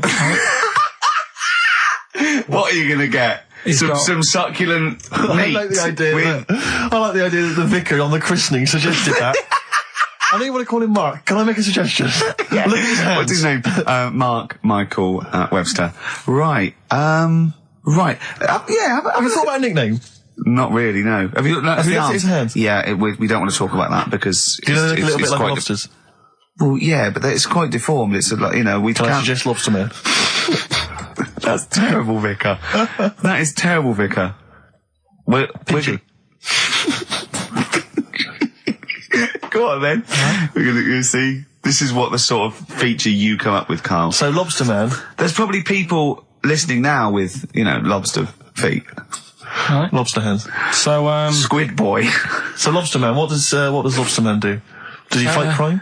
not that much. Okay. Apparently he got into a bit of trouble. He was in a restaurant, and this was years ago, by the way. And someone picked him to eat him. No, so apparently the waiter said, "Oh, you shouldn't be sat here. You should be in my pan," or something. Oh dear. And they had a fight, got out of hand. Yeah. Got out of claw. And yeah. So that was. What do you mean they had a fight? What did he do? A waiter took the mickey out of someone with. No. No, can I just make clear? I'm assuming it's his hands look a bit like those of a lobster. Yeah. Yeah, well, it's fused, so it's just like two big fingers. They're fused, I assume, probably in the womb, and they're just like, instead of like having five digits, they're fused in it. But he can pick stuff up, can't he? Yeah. What does he pick up? He mainly eats crabs and jellyfish, doesn't he? Yeah. Yeah. So he was having a fight with the waiter. He snipped off his nose. Right, so anyway, he just held on to the waiter's bib. Yeah, and the waiter was screaming, "Go and get him off me." Yeah. So anyway, does he eat other lobsters? Does he think he would eat lobster, or is it kind of? Would he feel bad about eating lobster? Right. The little cheek of the freak that we've gone for anyway. The what? The little freak of the week, cheeky freak of the week. We've gone for this Siamese lad. Okay. Right. Happened back in. You can't have a Siamese lad, can you? All right. Yeah. This Siamese twins happened back in 1693. Oh, he's got a date. Blimey, that's the first time ever. Yeah. And all it was, he was doing all right for himself. He used to go on like those circus things he used to do. They're two people you're talking about, Karl. So we're going to him. All right then. All right. They did this circus show, right? Yeah. And everything's going well. They're selling out the tents and stuff. People coming to see them. Yeah. He was doing all right for himself. Yeah. Right. Sorry, before I said that, did you think a Siamese twin was a man with two heads? Well, it can be, can't it? It depends. There's two people. They're conjoined. No. But it depends, doesn't it? The one that I shown you in that book that time was a fellow with two heads. No, it wasn't. That was a stupid picture in one of your stupid books that he had a growth that looked a little bit like it had a face on it. It wasn't a man with two heads. You're the same sort of people who send potato chips to restaurants and say, "Doesn't it look like Norman Cook?" Yeah. It's not two heads. We'll bin this feature. No. No, they're two people. They're two people. Conjoined twins. Yeah. Right, so these... they just happen to have a similar taste in clothes. Okay. Anyway, so they were doing all right, and it all went wrong when he crossed the road, got run over. The lad with two heads got run over. That's it. What? How is that cheeky freak of the week? Just because he got my interest, and I kind of thought, why didn't he just look both ways?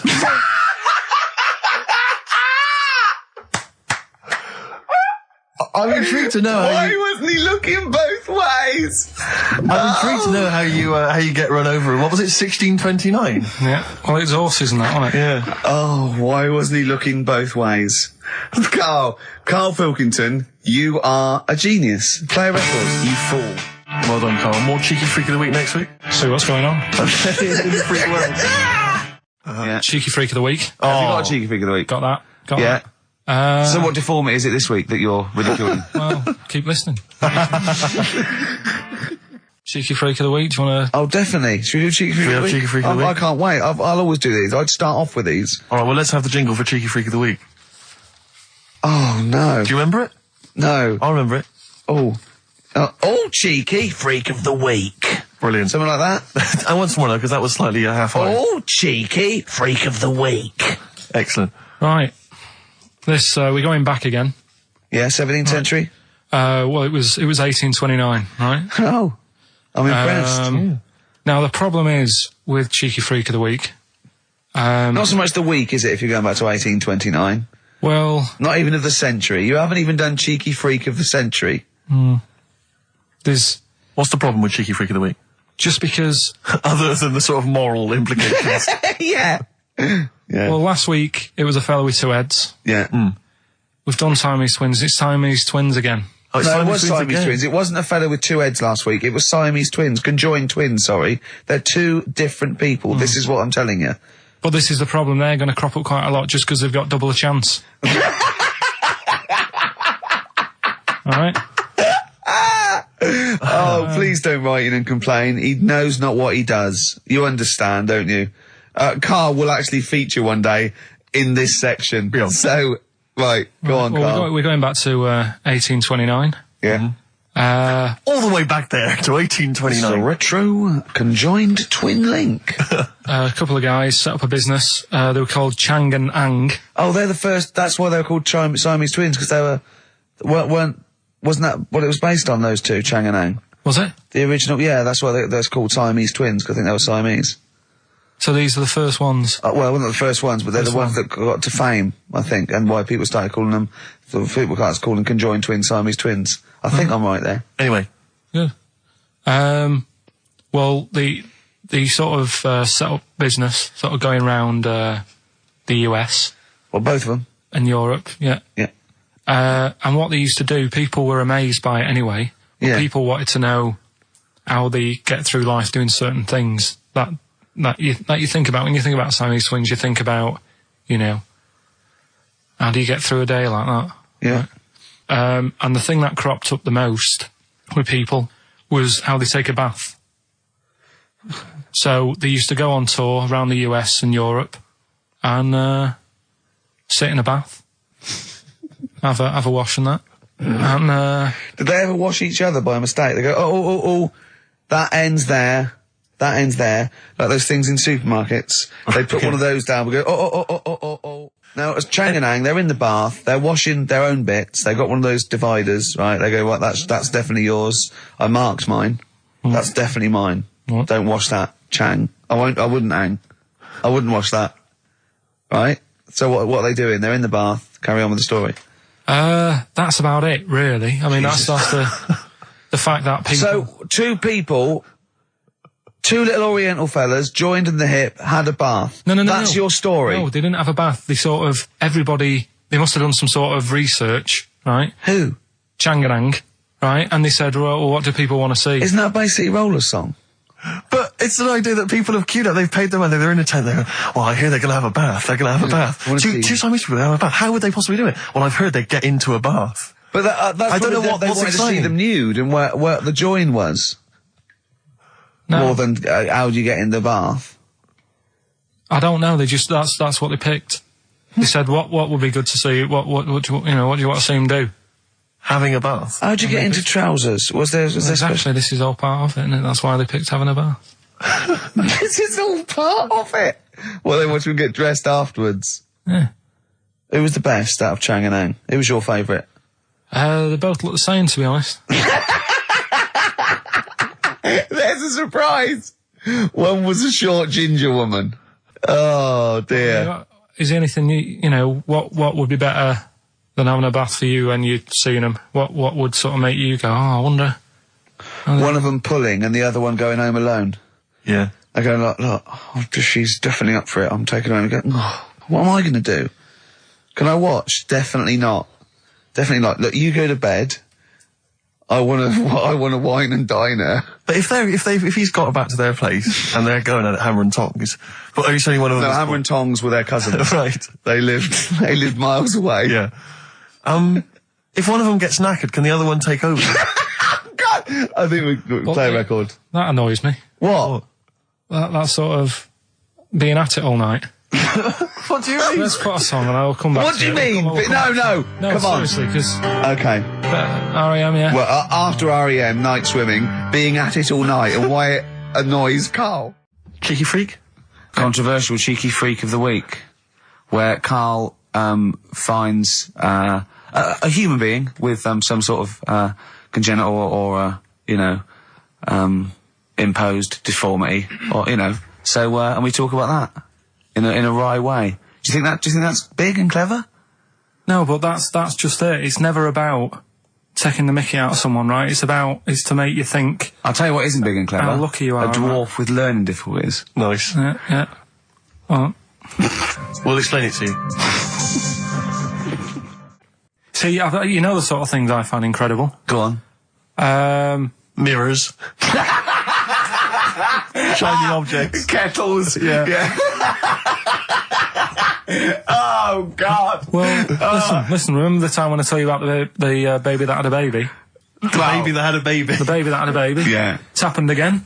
No, it hasn't. Well, it didn't happen the first time. It was in the papers, I think, on Monday, in all the tabloids. So it's a twin where one has grown and the other one is still at a fetal level. No, it wasn't, though. It had grown. He was saying to his mum...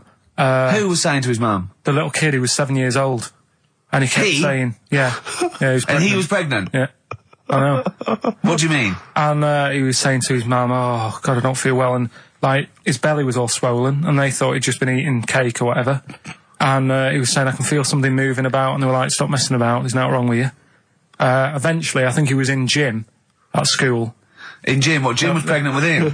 Oh, no, it was like a Russian doll. He was at school, right? Just about to do sit-ups or whatever they do at school, right? Yeah. And flew out across the room. Teacher goes, you're a bit fat. You look a bit pregnant. And so best to the doctors took him, said, you're 7 years pregnant or something like that. What? What do you mean? What? Or something like that? You're 7 years pregnant. Or something like that. You say to the doctor, Karl, why don't you think about what you say before you say it? See the reaction I get. Now, the gazelle, I didn't get excited like that. 7 years pregnant. Send it in. If someone's online at the moment, just having a look around, it happened on Monday or Tuesday. Because I told you at the pub quiz, didn't I, Steve? I said to you, I know the baby's had a baby. Yeah. And you were like, yeah, whatever. Well, I just thought you were talking nonsense as ever. Well, we'll find out. You're 7 years pregnant. Yeah. You're a fool. Play a record. Well, we've still got stuff coming up. Monkey News? Rockbusters answers. We'll have to get that out of the way soon, because we've got to get out of it. Have we got a cheeky freak of the week? Yeah. Brilliant. America by Simon and Garfunkel on XFM 104.9. I'm Ricky Gervais, and I understand I'm about to read my words, Steve. Well, once again, there's always someone, and it looks like it's Mike Lamb who has come to Karl's rescue. Lambo's let me down then. Doctors have removed a 4-pound baby boy from the stomach of his 7-year-old twin brother. Yeah. Alan Jan Niamatilev was born with the freak fetus growing inside him. For 7 years, it lived like a parasite until a school doctor became alarmed about Alan Jan's bulging tummy and took him to hospital. Surgeons who gave him a scan operated immediately, unaware that the baby was attached to the boy's blood vessels and still alive. They saved Alan Jan from certain death, but knew the 8-inch fetus was doomed. So there we are. Boy pregnant with his own twin brother by Barbara Davis. That was in the Mirror, apparently. So I've read on, and all the facts are right. They took him to school. The parents didn't realise. And that isn't even this week's Freak of the Week. I mean, that's you got that for free. You've got that. You can have that. That's the free freak of the week. Free freak. That's giveaway. That's like 13.5% extra. Yeah. You know what I mean? That you might get with hairspray or something. So if that's just the throwaway freak of the week, there are 2 freaks of the weeks. there. If those two figure, I can't wait to see what the actual Freak of the Week is that people are paying for. Is it incredible, Carl? I tell you what, something else you can have for free. Go on. Another sort of freaky thing, right? I was watching this program in the week. Right? What? I don't know what it was. But it was about, I just saw this little fella on it, right? What do you mean, little fella? He was doing this history thing. Oh. Right? Yeah, I know what you mean. So, is this he's found out that a Viking was a bit like him?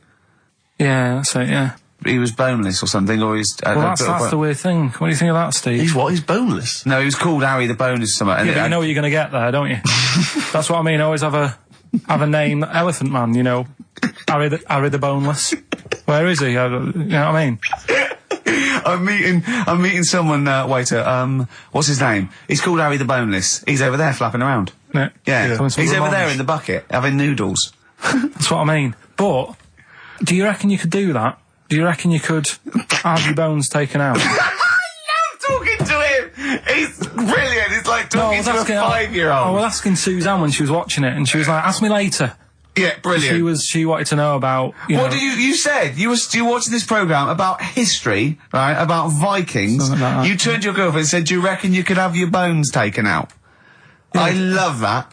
That is why you are my favourite thing. What do you mean you think you can have your bones taken out? Firstly, why would you have your bones taken out? If you've only got a small flat or something, and there isn't much room. Yeah. Right? And what I mean is, would all your organs still do the stuff? No, they wouldn't. You'd just be mush. Listen, I'll teach you something now, right? The skeleton, right? Spam. Yeah? Support, movement, anchorage. No, support, protection, anchorage, movement. Spam. That's what the bones do. Yeah? You couldn't stand up. You wouldn't be protected because they protect his rib cage, skull, of course. Anchorage, everything holds onto it. Every muscle is tethered to pull against something, like a crane, a pulley system, so you wouldn't be able to move at all. Do you know what I mean? So you'd be in a bucket. There'd be nothing, you'd die immediately, obviously. No, you can't have your bones taken out, Carl. I mean, why do you need to ask that question? Sorry, but Boneless Bob, or whatever his name was. Harry the Boneless. he presumably didn't have any bones. I mean, that's why he had that name, obviously. No, he did. No, he's got the name. Yeah, exactly. No, he was just... I've had an email here from Graham, Old Kent Road. He just says, I had a dream about Karl last night. Can I sue? I've no idea what he looks like, apart from the boldness, and yet he turns up in the middle of my dream. I don't need this, it's harassment. Yeah. But people are having dreams about you now, Karl. You actually, it's like you're one of something that was created by the Brothers Grimm. So, Karl, so this little Harry the Boneless, what was your point? Was that really your point? You wondered if you could live without bones? Yeah, I saw the little fella on this programme. And the presenter? Yeah, and he was a small fella, and he was talking about Harry the Boneless. And I thought, that's interesting little bit of science stuff. Yeah. Yeah. Well, yeah, that's about it on him, really. All right, well, that's just another bonus cheeky freak of the week, isn't it? That's not even the freak of the week either. No. That's still to come. So you've had a pregnant Siamese twin. It's been mad. You've had a boneless fella and another fella talking about him. They're not even involved in freak of the week. No. This is getting mad. Play a record. Let's play a record. Let's have cheeky freak of the week afterwards, shall we? Yeah. Current single from Nick Cave. Can we do monkey news first? I'd rather have a cheeky freak of the week. So, Karl, off you go. Well, we're not going to do freak of the week here, okay? Right? Because we've done quite a bit of that in the last 20 minutes. We've right? OD'd on freaks, you think? Yeah, sure. We'll just shift it a little bit. Okay. And I don't like to keep saying, don't want people to be thinking we're sort of taking the mick out of anyone. No. Right? Because we're not about that. I feel like I can do a little bit of it because I work with you, Steve. Yeah. Right? Sure. It gives me that right. It's like a care worker. Yeah, I understand. Well, it's like that thing of you can't be homophobic because I've got a couple of gay mates and stuff. Sure. I think it sort of gives me that edge. Yeah. Right? So you're not freakophobic because you work with Steve? No, that's right, yeah. So, yeah. Okay. Well, by that token, I should be able to sort of slag off, the mentally ill. Or at least mentally handicapped. Now there's a term you don't hear very often. In 2003, there was the mentally handicapped. Isn't that what it was? I don't know where to start. But I'd like to apologise for the Lady Diana stuff, the term mentally handicapped, and any inadvertent racism that we may have stumbled over. What's the actual term then? Is it retarded? Right, come on now. Oh, chimpanzee that! Monkey news, earlier than usual. Getting excited because it's a special time of the week where we get to talk about a cheeky freak of the week. Freak of the week's coming up now. Oh, cheeky freak of the week. Right, well, we've had some interesting things we've been looking at. This week, it's about the strangest couple that ever got married.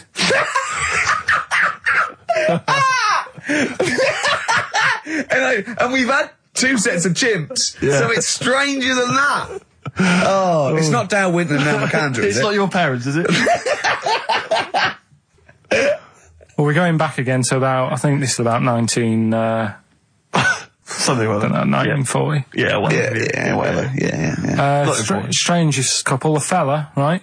He had skin of a lizard. He had the skin of a lizard, okay.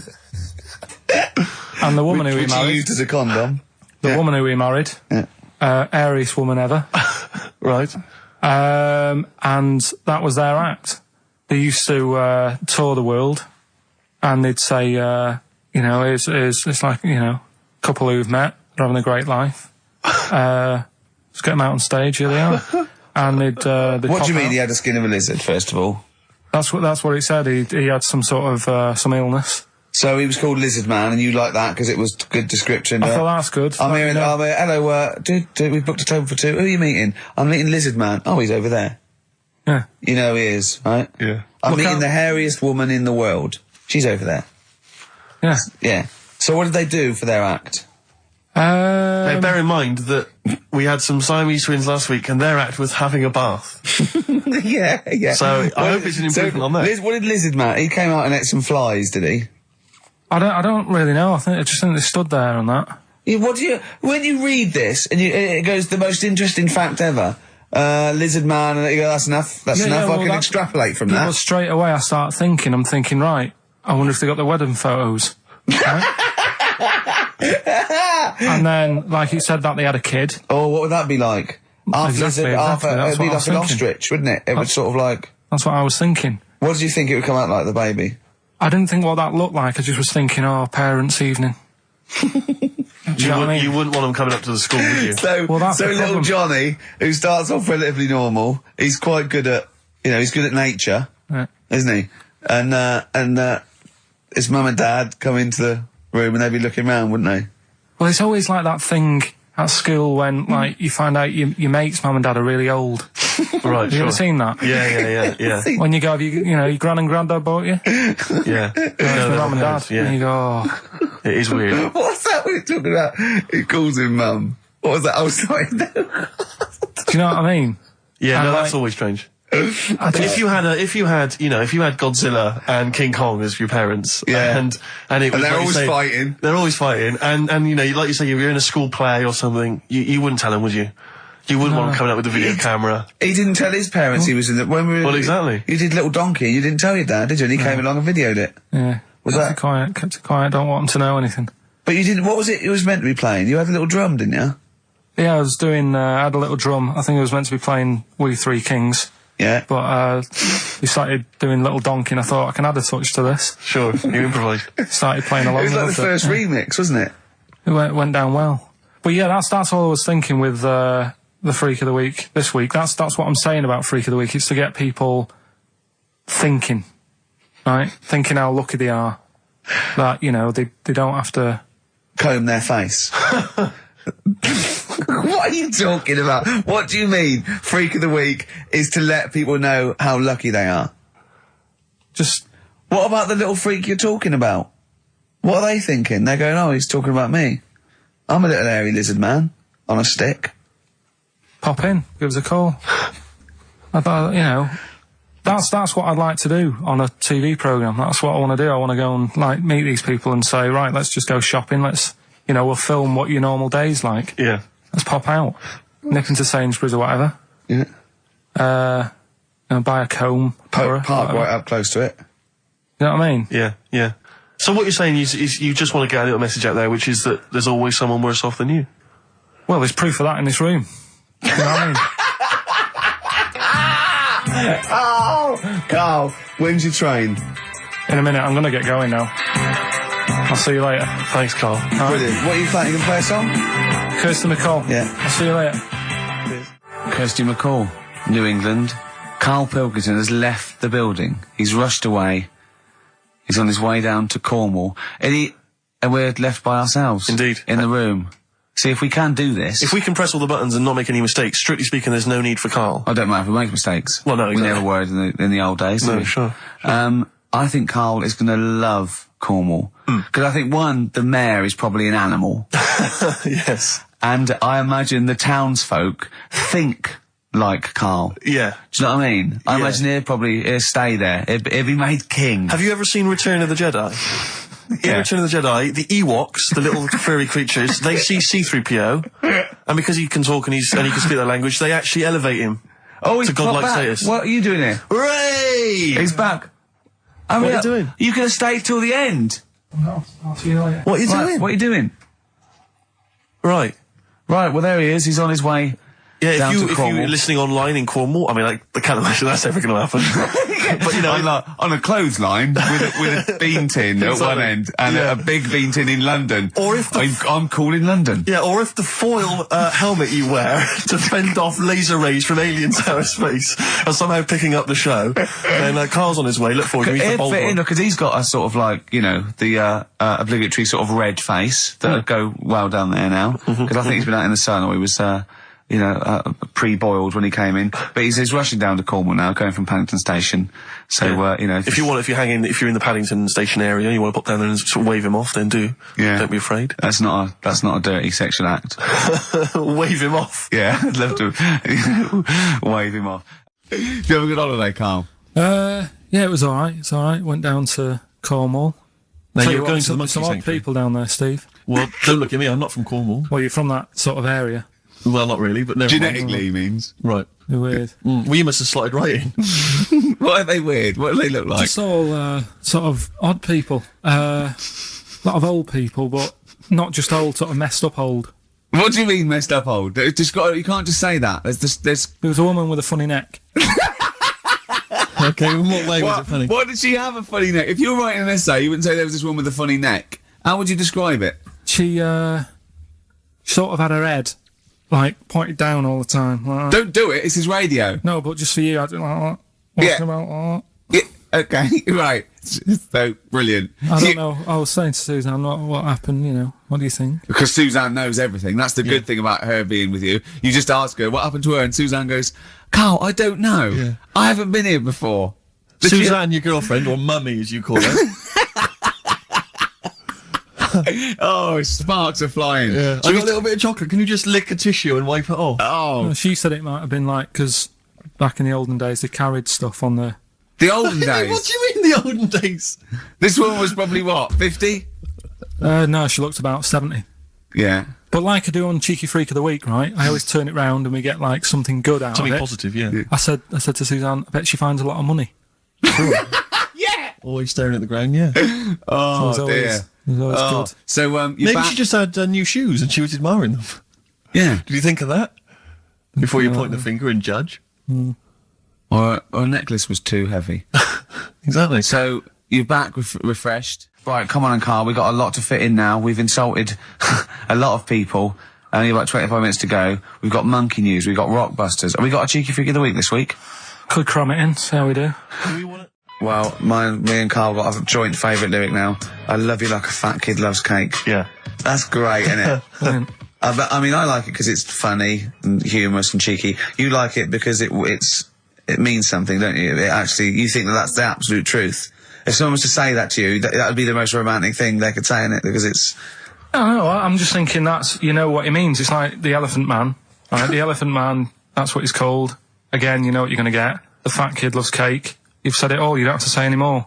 I can't believe it. I'll tell you what made his day the other day. I love it. Jonathan Ross said The Elephant Man is one of the best films ever made. Yeah. Endorsed by a celebrity. I know. Well, by a film buff, really. It is good though, isn't it? It is a very good film, yeah. We have got Cheeky Freak of the Week coming up. Right. There's been a lot of stuff going on this week. In the freak world. Yeah. Is it really? Yeah, there's loads. I mean, stuff that we can... The one that hasn't made it. God, this is what it hasn't made it, so we'll judge it on that. Go on. There's a woman, right? Do you know how, I mean, in a way, I thought Elephant Man, it was a bit tight because, you know, they sort of took him on a freak show, did a bit of a road show with him and stuff. Yeah. There's some woman, I think she's in India, like now, who, makes a lot of money because she's got 3 legs and like 7 toes, stuff. And she was saying, people pay quite a lot of money. Not Squiddy Patel. It's not that much money, like, compared to here, but over there, it's like loads of money. Sure. And all you do is, you go around to her house and you pay this lot of money, and people just go, oh, look at that. Extra leg. Extra leg. Right. It's quite a lot of money in that. So she hasn't even got to go out on the road anymore, like in the old days. No, People come to that's her. what annoyed me. It's like, well, you could get to them faster.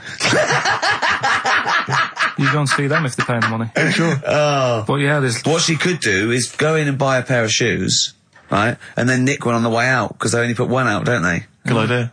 So she could get, you know, 2, 3 for the price of 2. Just one of the many perks of having Just 3 one legs. of the perks of having 3 legs. The other one is, I mean, keepy uppy. But she'd be good at that. Shouldn't wouldn't do that. she? She just stays at home and puts her feet up. But anyway, that's not even Cheeky Freak of the Week. That's coming up later. Coming up later. Oh, brilliant. Steve, you're thinking of taking over as producer, aren't you? Well, I just think it's a shambles. I've asked for Cheeky Freak of the Week, and it appears that Carl's not ready. He's not prepared. No, I can sort of remember it. It's just that I like to have all the information. Contempt for But the you've listener. just had a whole bunch of adverts and placebo in order to get it ready. We're chatting, we're having a chat and that. Right, do you want to sort yourself out in future? Yeah. Someone that's what we were chatting about. Someone emailed in about they watched the £200 tumour thing, and when it was removed, it was carried away in a wheelbarrow, right? Karl said, what, even when she had it removed, she still carried it round in a wheelbarrow. And he went, I thought it's sort of like she'd become attached to it. You definitely are my favourite thing in the world. It's great. Look at the way he's looking back. But I think they're all the same. The people, I mean, I have had more emails about people saying I watched the £200 tumour and I documentary shaved me arse than anything else. I know. When we ask questions we come about up with science, Shakespeare, we talk, yeah. Nothing, High science. concept, we talk about political issues. one person emailed in, they said, I tuned into the £200 tumour documentary. It looked disgusting, I couldn't watch for long. What were you expecting? Yeah. That it might sing and dance? Do a little show for you? Oh, Anyway, these, so what's the these are really your listeners, Karl. Now, I think do you know what I mean? You sort of, you find your niche, you attract your, I think me and Steve are pretty much just here. I think the people that we had in the early days, Rick, they've long since abandoned us. They jumped ship. They've got jobs. Fans. Yeah. They've got jobs. They're out now. They've been released. Exactly. Yeah, they're getting their life back together. Carl, Come on then, what's the Karl. situation with Cheeky Freak? I've got like a couple of bits. Like I say, I haven't got the in-depth stuff that I know. Oh no, because usually it's it's Heavily pretty scientific. researched. Exactly, yeah. Do the jingle. We've come up with a new one, haven't we? The Freak, say chic. Cheeky Freak of the Week. Right. Well, couple of bits. I don't know which one to use as the main feature for this week. It's that good, is it? Well, there's been another one born. What? Little kid. You on? 4 eyes. Insult. Just a guy who wears glasses. Come on. 4 eyes, 2 noses, 2 mouths. That's weird, isn't it? This bloke, did he also have 2 heads, 2 bodies? Sort of born sort of slightly separately? He wasn't stood next to a mirror. No, it's weird, that, isn't it? That's all you've got. I love that. That's weird. That. Imagine the doctor said that. Well, Mrs. Parks, kid's got 4 eyes and 2 noses. Weird, isn't it? Any clues? Any clues? So that's it. That's all the one. information. Well, I'll tell you what, No, that, but that again- shouldn't be the main one. Okay, No, I've answered your but question. like I say, what's the idea of this feature? What do I say all the time? Don't know. I always say, think about it. Think about what that would be like.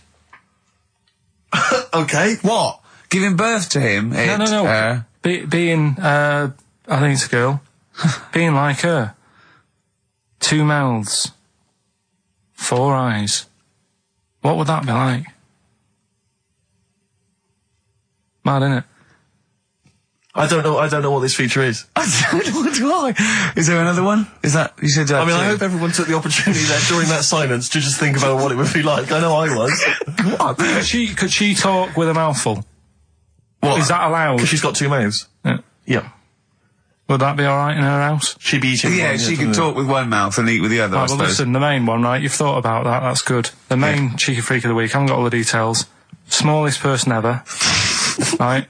How big would you say that is? Karl is now sort of like holding his hands up like a fisherman, long ways. That's about 1 foot. Right. Smallest man in the world. I printed the thing off and I can't find it. There's a little picture of him. Right? The odd thing was... But why have you asked me how, did it say, or was it a picture of him? I didn't really read it. Of course you didn't. Of course you didn't. Jesus. I just saw it and thought, that's What, you sorted. assumed it was natural size? It was that big. But what do you mean it was that big? Little fella, like that. But why are you doing that? What? It was a page with a little fella. How do you know that was natural size? No, it was, because he said it's world's smallest man. And the funny thing is, I've read the first line. I always read the first line. It said, world's smallest man. Well done. The weird thing is, he got an head like a light bulb.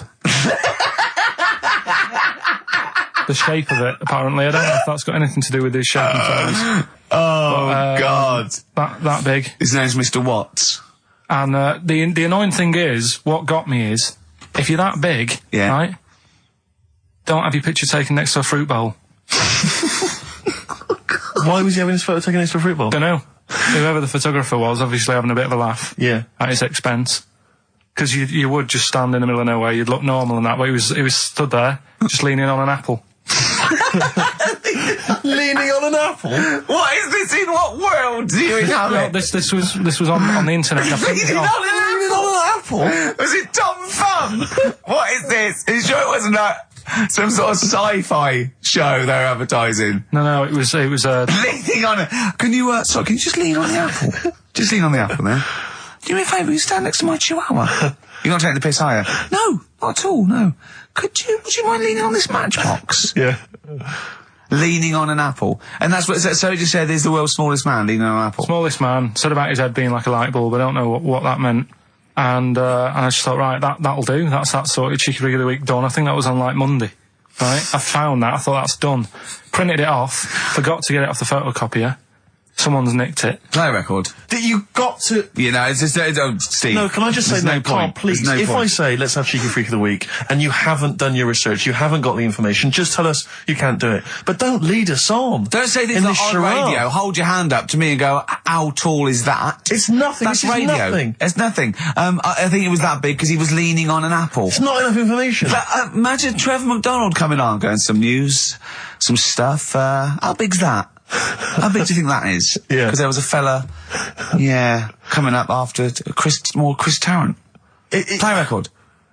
I'm angry. I'm actually angry. And if Monkey News is in any way similar, you've really pulled your finger out with that, have you? Mm-hmm. Good. Let's have Rockbusters answers next. Educating Ricky, it was a feature. Well, actually, about a year ago, I started a feature called Educating Karl because we found out he had 1 E at O level at history. And I'd educate him on things like Rasputin, things that I thought he'd be interested in, Winston Churchill, some of the greats, some scientific fact. And then I said, it's your turn. And he started telling me about people born without legs.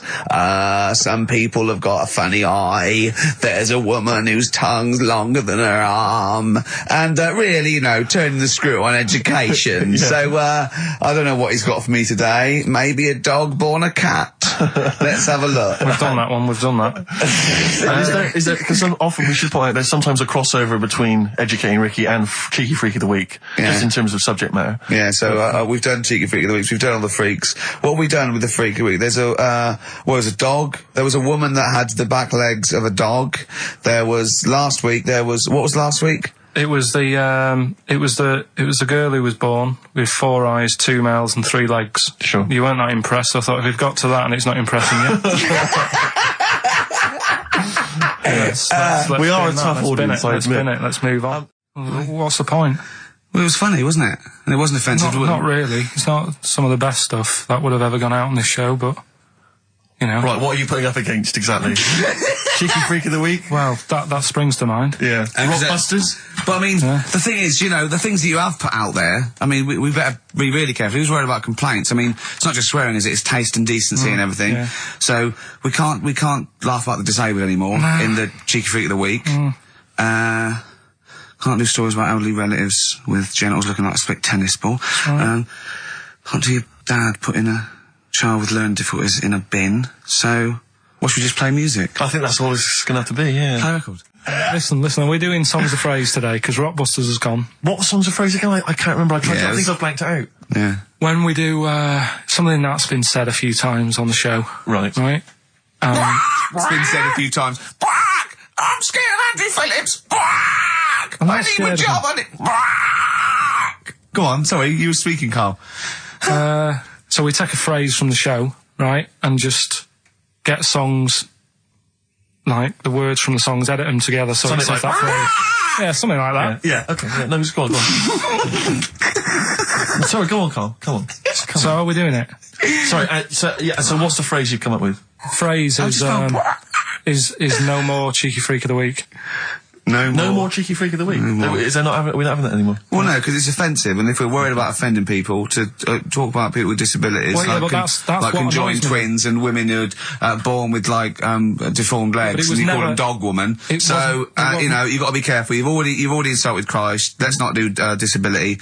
Let's do songs of phrase, shall Cheeky we? Freak of the Week was never out to offend anyone. No, It was to make you You're realise swear, we how don't lucky. try and offend people. We try and entertain them. Right, do you know the funny thing is? Right, you're saying about, being cruel about people and stuff. It goes on all the time. On the news the other night, do you know those Siamese twins that didn't make it through the operation? Yes. Yeah. Right? And this is why I'm stopping it, because I don't want people to think we're having a go at disabled people and stuff, right? On the news, right? Yes. Before that operation, the doctors said, we're going to try and sort this out. All the doctors are going to get their heads together. Is that a good phrase to use? Yeah. Yeah. See what I'm saying? Carl, play a record. No, I'm Play a just... record. Are you offended, Rick? You've offended Ricky Gervais. You're the one that's... That's Yeah, but I'm saying, we're not out to offend anyone, yet it's always going on. People are always having a go. entertain. Please don't bring it down. Play a record. No. I hate it. Songs of Phrase. It's the mighty return of Songs of Phrase. No one has requested that. It's not due to public appearance. A lot of people have requested some swearing. They have indeed. But We had a lot of emails for that. But go on, Carl. And remind us again what exactly Songs of Phrase is and why we should care. It's just a phrase that we take from the show, make up by taking words out of a song, edited it together, right? The phrase that we're doing is no more Cheeky Freak of the Week. No more Cheeky Freak. It sounds like this. No more Cheeky Freak of the Week. Right, so... No, that's nigh on impossible. Play again. You got Play to again. I email didn't hear in. that. You got to email in with all the songs that you can hear there, right? I think there's 5 songs. And we in just want total. the names of the songs? Yeah, that'll do. Okay. Right. So we just hear it again? No more Cheeky Freak of the Week. All right. Yeah, It is good. It's probably one of the best you've done. It's very tricky, though. that's not too tricky. Play it again. No more Cheeky Freak of the Week. and odd little things on there. I think it's probably worth a listen. So not bad prizes at all, Carl.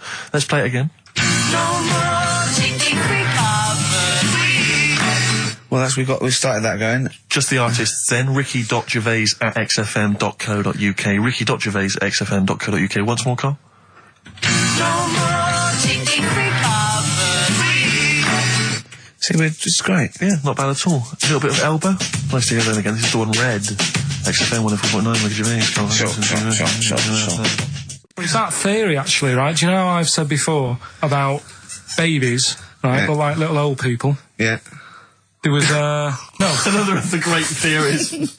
no, the fact that, you're born and you sort of, you got no teeth, you got a little bald head, you can't control your bodily functions and that. Sure. Then you get to like... Sorry, you're 70. describing yourself? Or? Yeah, I was saying, you've got a dangerous No, ground, I'm aren't just you? saying, that's how you're born. Yeah. Then you get to about 70 or whatever. Yeah. All that starts to happen again, doesn't it? Right. Yeah. Now, there was a story in America about, just backing this up again, 70-year-old fella, 70-year-old fella. Okay. little bald head, Yeah. right? Probably no teeth, and that. Probably, yeah. nappy and that, right? Yeah, probably, yeah. Goes It's not into, 70-year-olds pop the old nappy on your 70th birthday, take your teeth out. Goes into an off licence to get some beer. Doesn't get served because he didn't think he was old enough. Right. Okay. Right, okay. Wait. Carl's back. Wait a minute, No, sorry. okay. So they thought he was a giant baby that had walked into an Forget off-licence. it. Weird, isn't it? Steve, forget it. Carl, please. I Forget need it. Carl to answer. No, I mean, that's the story, but it's weird, isn't it? Listen, though, we were talking about depressing news, right? And with that kid and what have you. Yeah. You see that thing in the week? There was 3 bits of depressing news, right? There was one, an old woman who swallowed a fork. An old woman who swallowed a fork. Yeah, did you see She's that? dead, the dork.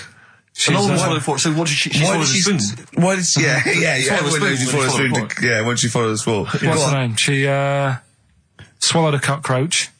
Right? Sorry, whoa, is this the old rhyme Sorry, now? is this a rhyme that you've got slightly wrong? No, You've it's changed just- dog for fork. This is the truth, is it? This is what you read? Oh, no, yeah. Sorry, Yeah, Nick. never confuse the two. This is what you read on a spurious website So that- or that- some that happens. mentalist No, hang on, sorry, emailed you. just before you move on from that, there was an old woman who swallowed a cockroach. Yeah. And in order to get the cockroach out, she swallowed a fork? It doesn't rhyme, but it's good. She tries to get it out. With a fork? She went, what I forgot? I'm thinking she's in a kitchen. Yeah. That'll do. She grabs that, she tries to get it out, and she lets go of it. And it goes, swallows a fork? Yeah, Yeah. It was in the paper. The terrible thing was it was a gardening fork. it was awful, you know. What- or is that stupid? That'd be stupid if it was a gardening fork, wouldn't it? I tell you what annoys me though with things like that. 'Cause Me? in the paper, it was, well, you do, and everyone knows that. Honestly, no. Right? You do me head in. People, the way people say it must be great working with him. Must be brilliant. No one It's not, says it's a that. nightmare. It is a nightmare. Get on with it. Go on with I the story, can't be Carl. bothered now. Let's just play a song. Carl, because I'm interested. I'm interested. Yeah. Seriously, I am. Come What was back the after story? this. No, let me finish the story. Come on. Long links. I'll tell you in a bit. I'm getting annoyed. I'm getting so angry. Alright, the player record up finished. Right, okay. Now, you were going to tell us something before we started winding you up. What were we talking about? We were talking about the old man who was mistaken for a small child. It was actually, the 70-year-old who they thought was underage. Right, so then we got on to, right, so the old woman, I was saying, she ate a cockroach. Right? She ate a cockroach, yes, Yeah. by mistake. How did she eat a cockroach? Why was there a She was cockroach? cleaning up, she was cleaning up, it jumped in her mouth. Right. So she immediately, the first thing she did was immediately grab a fork and plunge that down her throat. Yeah. Well, no, maybe not immediately. I mean, she tried other methods. She tried plastic spoons, her fingers, maybe washing it out, maybe going, oh, I nearly swallowed a cockroach. Did she try that one? Ugh, how horrible. Right, so anyway, the fork went down, Yes. and it's got this picture in the paper of like the X-ray, and you can see the fork just like going across like that. Yeah. Wow. That's mad, isn't it? Yeah. Well, it was, well, the fork was in her abdomen, was it? In her X-ray? Yeah. Are you sure she swallowed it? You sure she didn't just say that to the doctor? Like, how did it get in there? And you got a fork inside you? No, I know what you're getting at, because I remember years ago, do you know Dr. Steele? Do I know on, Dr. Steele? Yeah, on, he does... Is he it him? superhero? The one on Richard and Judy. Right. What's he, a psychiatrist or the He resident just doctor? pops in and Is he's that got the a sort of problem. like the suave sort of... He's not that smart. I know what He's you just, mean, yeah, just a normal doctor fella. Sure. And, yeah, this was like in the 90s, and Richard and Judy said, we got the doctor in again today. We're looking at things that, have been inside people.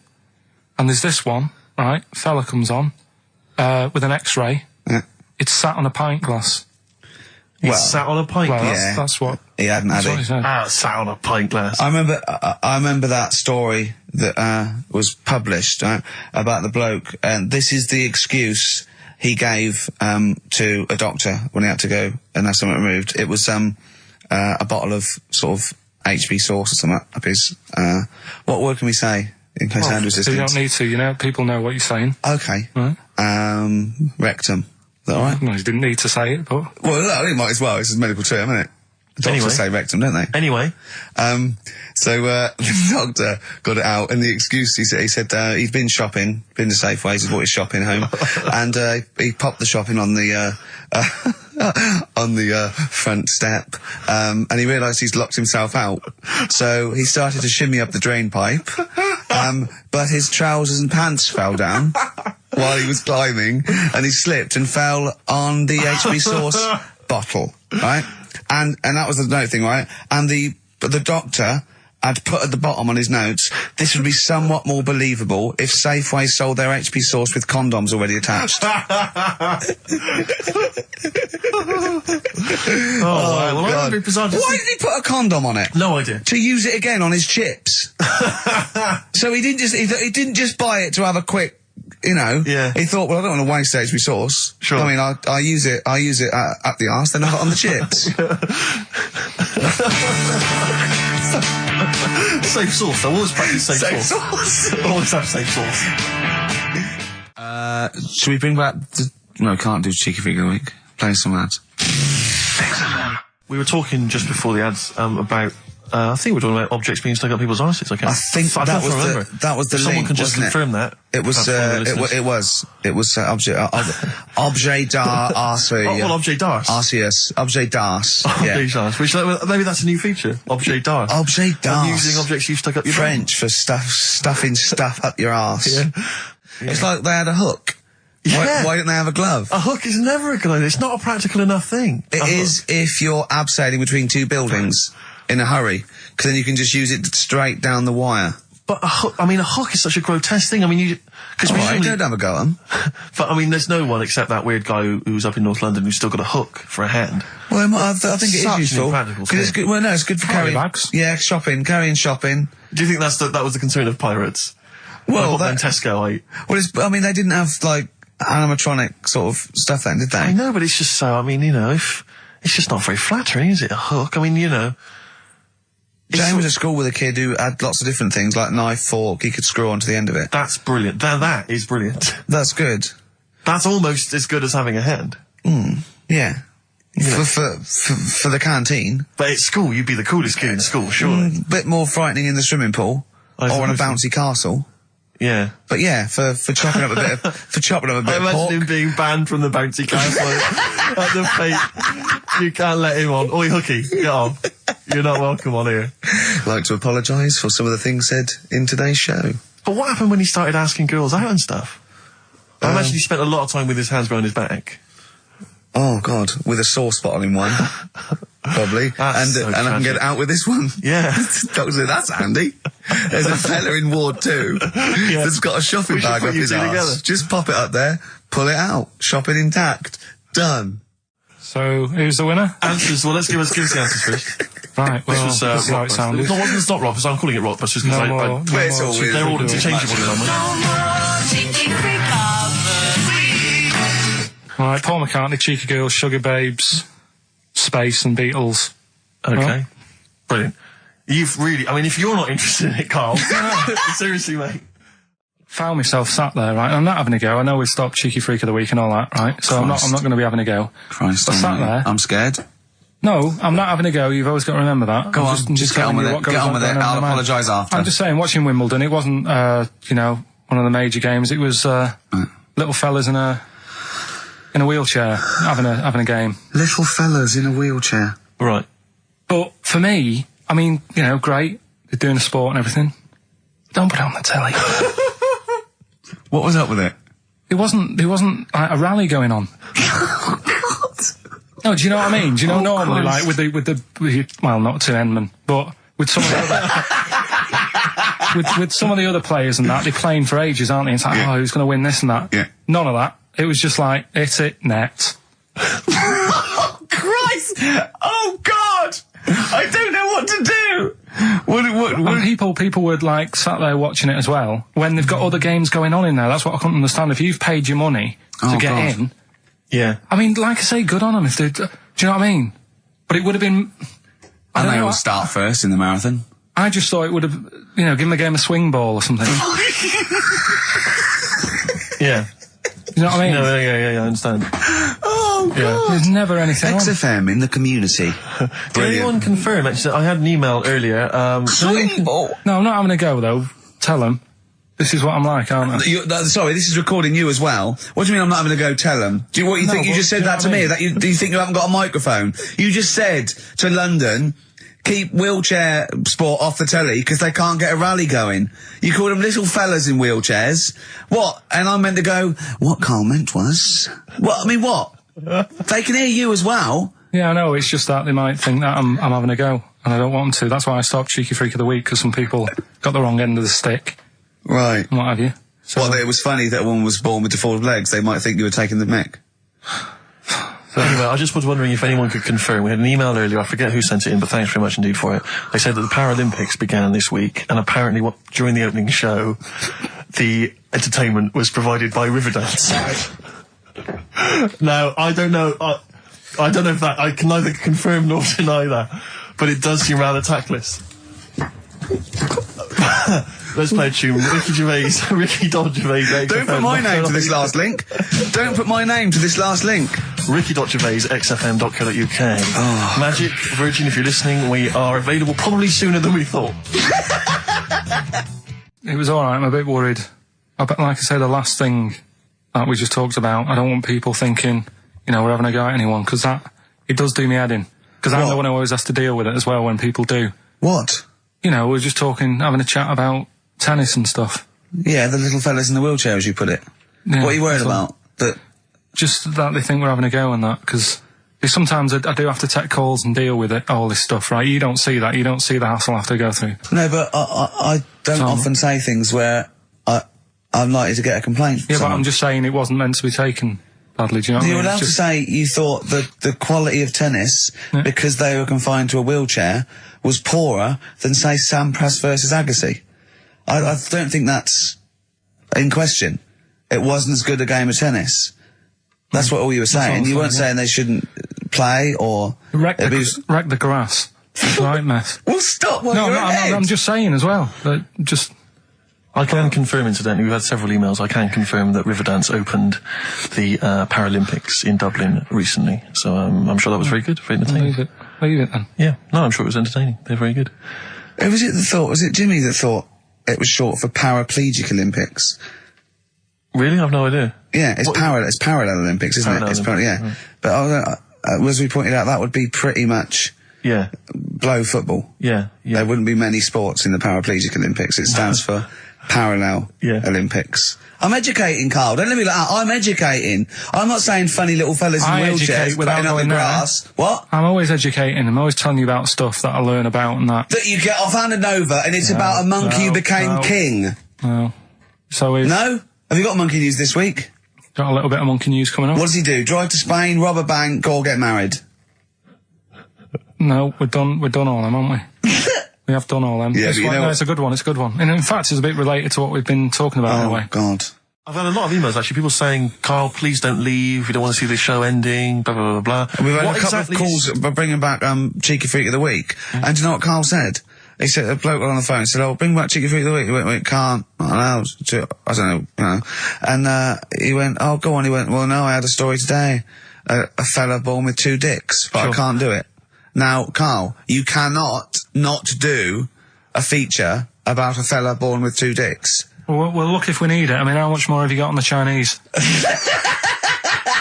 We're done. We've done that. We've nailed Chinese. We've done it. That's done. That's put to bed. Fella with 2 dicks, please. No, we might get round to it later. But, like I say, Cheeky Freak of the Week. Sort of, we've put that on hold at the moment. Sure. Right. Oh, dear. That is so naughty. This show's been a bit naughty, I think. I don't know what's happened to us. I think it's like, sort of end of term sort of madness. But I think we've got to calm down here. We've been a bit naughty there. We've said, bloke with 2 dicks. We said Chinese people don't talk properly, which is a little bit offensive. Yeah. Know what I mean, Karl? Well, they don't know. Right, okay, let's leave it now. Okay, stop there, Karl.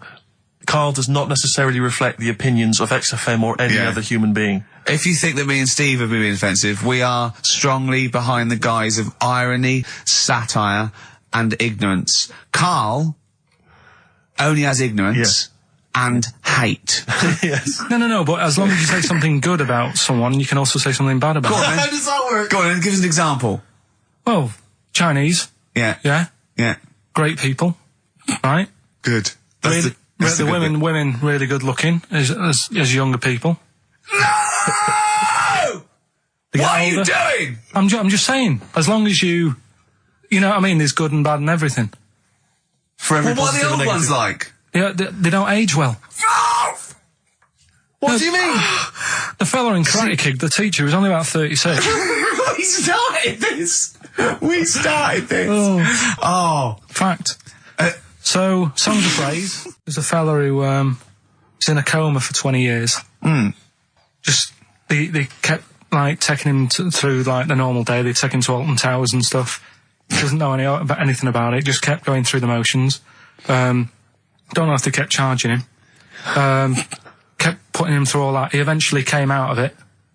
20 years. And went, stop taking me to Alton Towers, it's shit. I just thought, imagine how much Stop post he making, had. eh? How much post?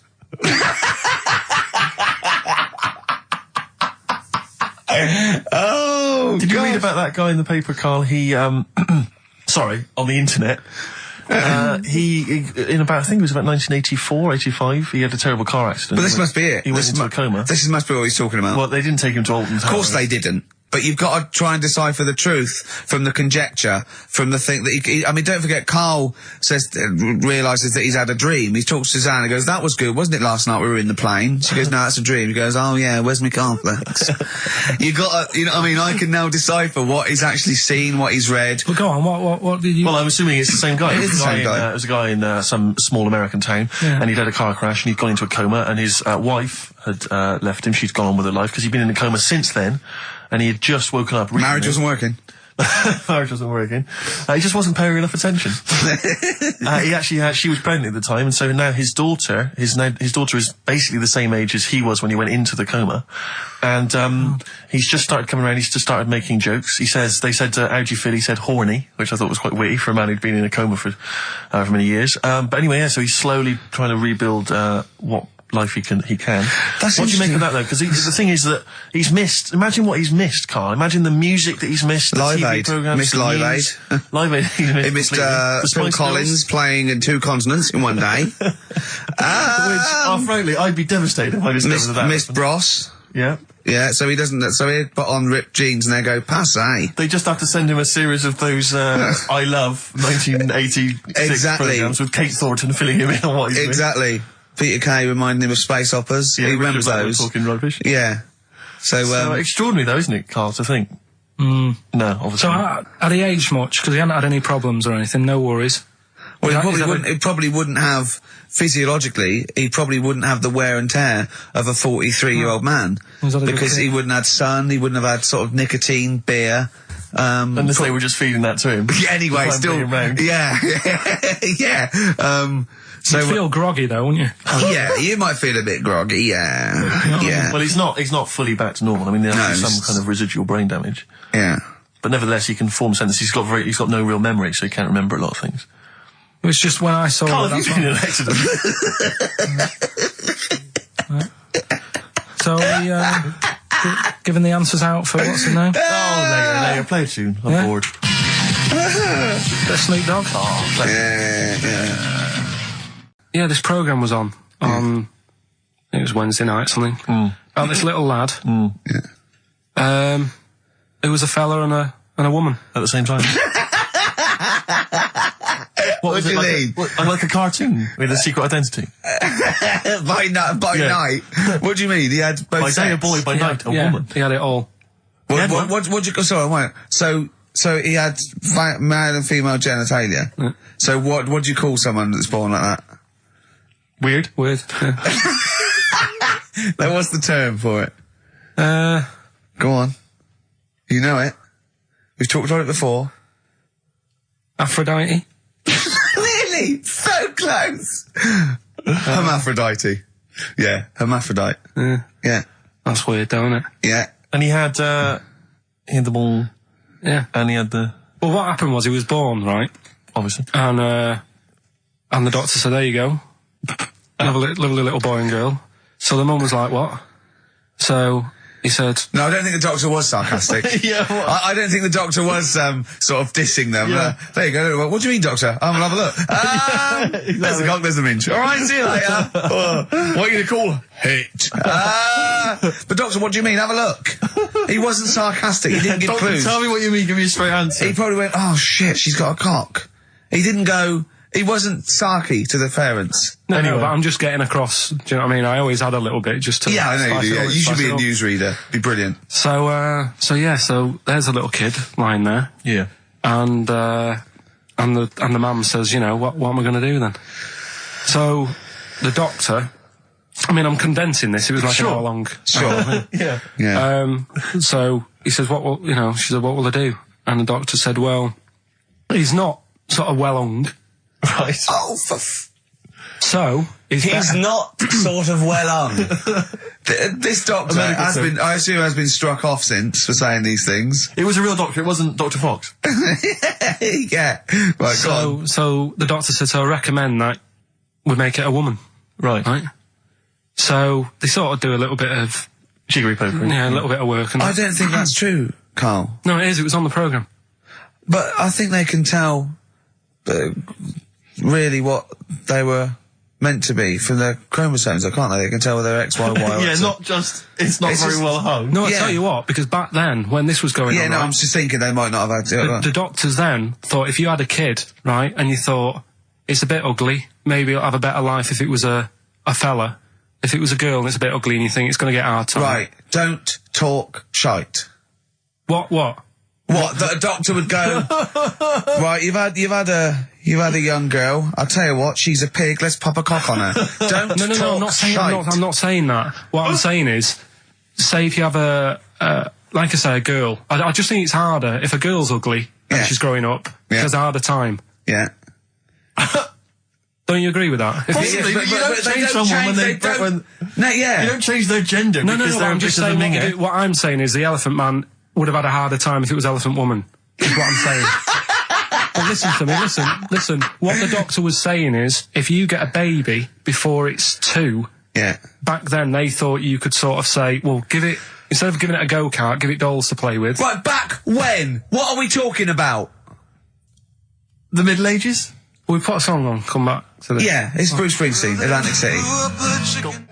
Bruce Springsteen, Atlantic City, on XFM 104.9. Okay, look, have another go, Carl. What were you saying? As an hermaphrodite, yeah, he was born both sets. The doctor said he's not well hung. Let's lose that. Let's get rid of that. Let's make it into a woman. girl. Okay. I'm with you so far. Go on then. So, anyway, gets away with it a little bit in the early years. Right. Starts going to school, gets away with it a little bit, Sure. right? But then, do you know when you get to that age and your head goes all funny? Like when you're a teenager and you sort of, I don't know, your skull goes... Mine never did. What are you talking about? No. What That's do you sort mean of your head goes all teenage funny? years when you look a bit odd. Do you know what I mean? You go from being quite a good-looking person and then your body starts growing. At a different rate, so, Yeah, you never know till 21 whether you're going to be a looker or not, or whether it's just... Yeah. I know, Right. go on. Yeah, I'm still waiting. So, Your head grew outwards at exactly the same rate, didn't it? That's why it's Your spherical. head grew faster than your hair. He's got a lovely head of hair, but Exactly. just below the skull. Yeah. He's got a little afro in there, Yeah. but it just couldn't get through the follicles. It couldn't catch up the skull. Expanding. Oh, bless him. Oh, come on, Baldy. but the thing is, right, so you see these pictures of the lad stroke woman Yeah. who's trying to be a woman at the age of 14, 15. Yeah. She's got one of them big heads, Right. like a okay. lad. She starts having a hard time. She doesn't want to play with the mates, with the dolls and all that. She's more into go-karting and that sort of thing.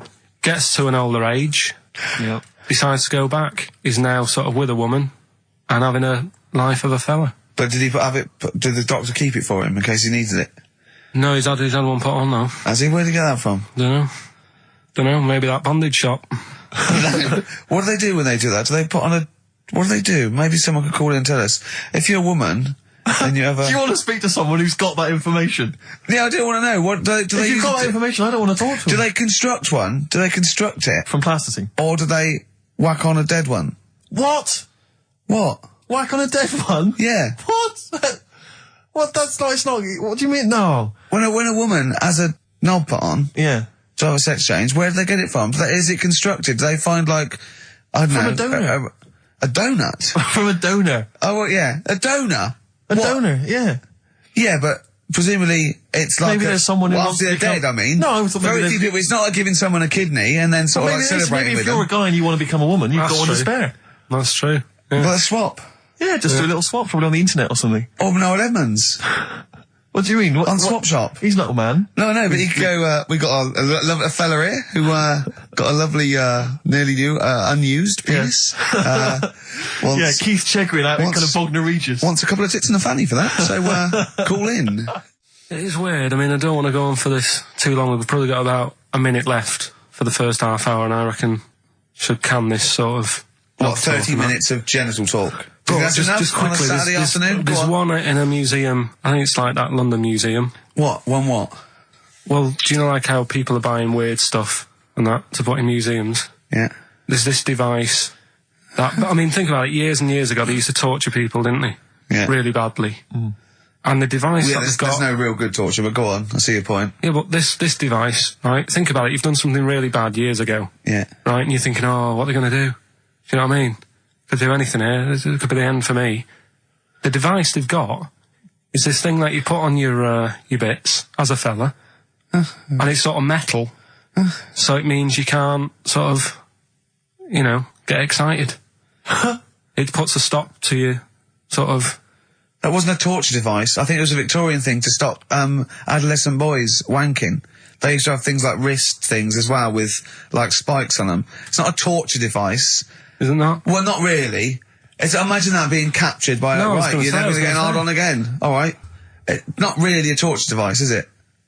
And there wasn't that many nice looking women wandering about anyway about them, was there? You didn't get excited about stuff. What are you talking about? Well, they filthy, they stunk and everything back then. What are you on about? Right, we've covered that. No more of that talk now, right? Let's move on. Filthy. All Victorian women, filthy and stinky. Yeah. Oh dear. Bit of Rolling Stones Yeah, and then let's set go up for the it. old songs of phrase. Yeah. Stones, Beast of Burden. We've not played it before. It's an absolute jam. We're not doing Cheeky Freak of the Week anymore. We're not. No, No. don't want to upset people and that. Sure. But there is a good freaky programme on this week. Go on. I think it's on Channel 4. Yeah. Got a woman with a big head on it. No, I think it's BBC Two. Is it? Yeah. All right. Well, look Unless out for there's that. two on, because that'll be a great week for you, wouldn't it? Brilliant. Won't be coming out. Is that the one when you said, go on, say right, say what you said when you saw it. The woman with the head Yeah. just said it looks like a cartoon. I just think That's so mean. I don't want to discuss No, that. it's not. It's not mean. It is mean, Carl. Again, Steve, if we were in a restaurant and I'm arranging to meet her, and I said to the guy on the door, I'm meeting, you know, Lisa, or whatever her name is, yeah? Right. What does he look like? Well, looks like a cartoon. I'll be over there. Do you know what I mean? I don't think he'll get mixed up. What would you That's say what I'm about saying. me and Steve again? If you were meeting us? No, it just starts getting nasty, doesn't it? I'm meeting Karl Pilkington. We're very busy. What does he look like? He looks like Charlie Brown grew up. He's got a complete little round bald head and he's got a gormless look on his face. He's over there, mate. Yeah. All right? That started the ball rolling for you, Carl. I love that it's okay to say what you like about people if you go, yeah, but if I was looking for her in a restaurant... I know, but... Yeah. And why have you arranged to go on a date with this woman? Be a good night out. For her or for you? Well, I'd like to have a chat with her. You know what I mean? Just find out what worries her and... Do you know what I mean? Because some girls worry People about like you. death things. Like Yeah. their hair being a mess and that. Yeah. With her, it's like, at least your problems. Do you know what I mean? Fine, alright, well let's move on, mate. We're not doing Cheeky Freak of the Week anymore. No. Let's do something nice. Let's talk nicely about things. What's happened nice in the world, Carl? What do you like in the world? We're just talking about looks and stuff, right? Always. Because, you know, it sort of Cheeky Freak of the Week, we did that and I stopped doing it. Sure. It was upsetting a few people. There was a thing on the website the other day about Elephant Man.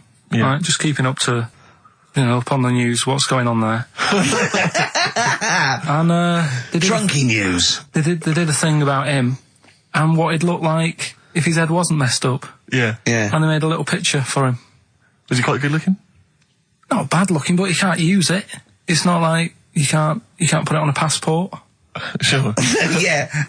Well, and the fact that he's been dead for several years. Yeah. No, but they also do that sort of thing for people who are alive. They say, this is what you look like. So you can't use it for that. Yeah. You can't use it on Isn't that, that's sort of like rubbing it in, though, isn't it, really? It is a bit. Yeah. Unless they said, good news, you were ugly anyway. Yeah. So he got honest. You wouldn't have pulled it. You didn't look like an elephant. If you were symmetrical, you weren't a looker. You couldn't use it on a little dating agency picture. This is what I look like. Yeah. This is what I would have looked like. And they phone up and go, I'm intrigued, what do you mean would have looked like? Well, I'll see you, as we said, 7 o'clock. How will I recognise you? I'll be eating buns. Yeah, look for the giant cauliflower. Yeah, in a coat. Exactly.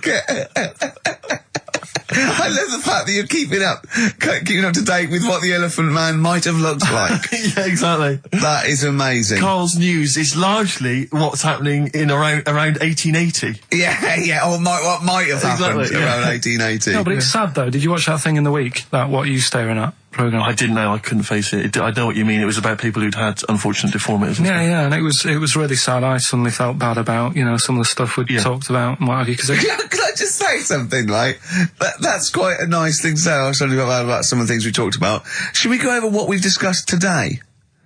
What? What subjects have we brought up today? How can you feel sorry about things like that when we're still doing it?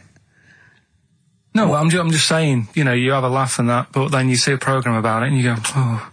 What, you realise they're real people you're talking about? Yeah. When do you ever forget that? When do you ever forget that when you bring up these cheeky freaks of the weeks, or when we talk about Rick Waller, that there's not a real person on the other end thinking about it? Yeah, but sometimes it's hard because they don't look like real people. Don't slag off Rick Waller. That girl was on with a big head. It's like Bo Selector.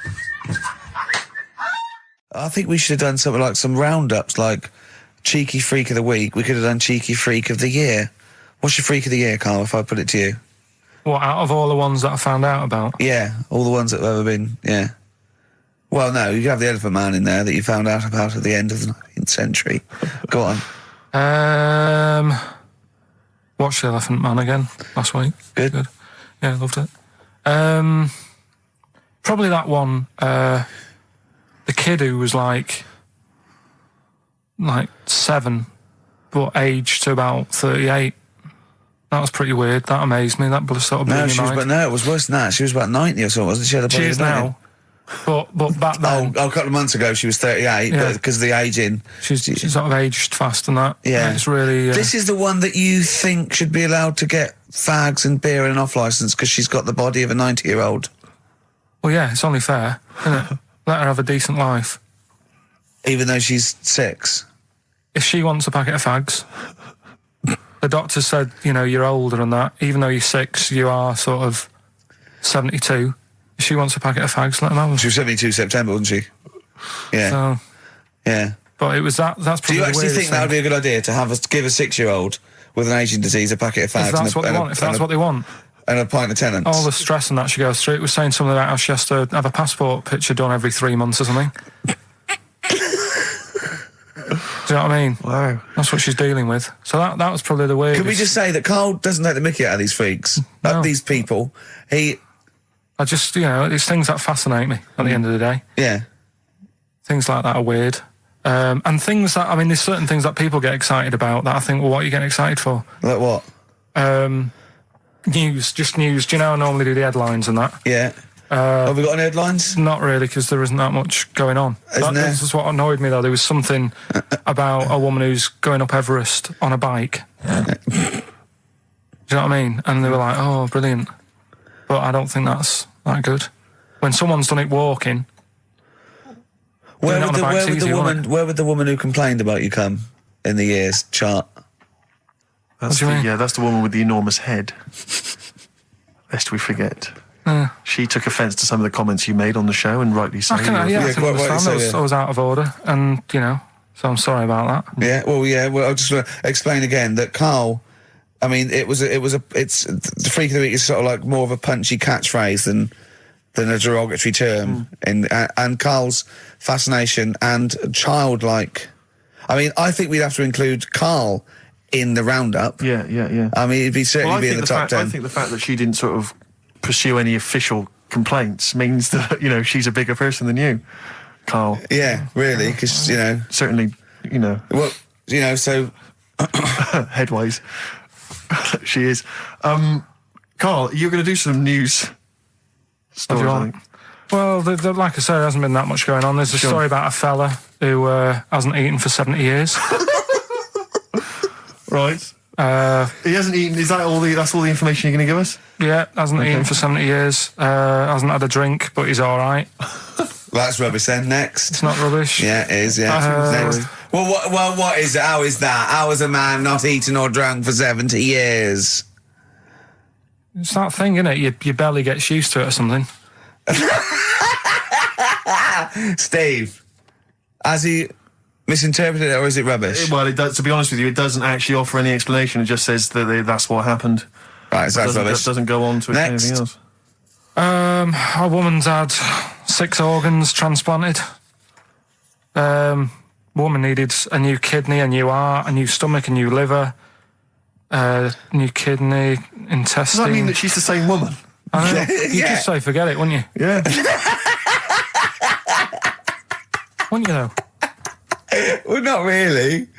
You know, the organ is just a lump of tissue. If you're that knackered, call it a day. And don't waste time with that. Yeah, And good advice. There's a woman who hasn't slept for 8 years as well. Well, that's impossible. Again, you want to see that, Steve? Yeah. So that's the news for the week. Yeah, all rubbish. Turn off now. Next. Do you want to apologise once more for anyone you might have offended over the year? Yeah, like I say, I never want to upset anyone. We're just chatting about stuff. It's just chatting. It's from the heart. You see something, you say, "Oh, it looks a bit like so and so," or "Isn't it a bit?" You're not really, you know, you don't really try and hurt anyone's feelings, do you? But I think most people know that. And I mean, I've got to apologise for laughing at anything you say. I actually can't help it. Again, it's not vindictive, but when Karl comes out with some of the things he says, it's impossible for me not to laugh or react. So have a Merry Christmas, everyone. Well, before that, Rick, is there some final for the year monkey news? Tell you what, let's play a good song. Okay. Right, we'll have a bit of monkey news, and then that's it. A bit of Amy Mann, then. Perfect. Brilliant, this one.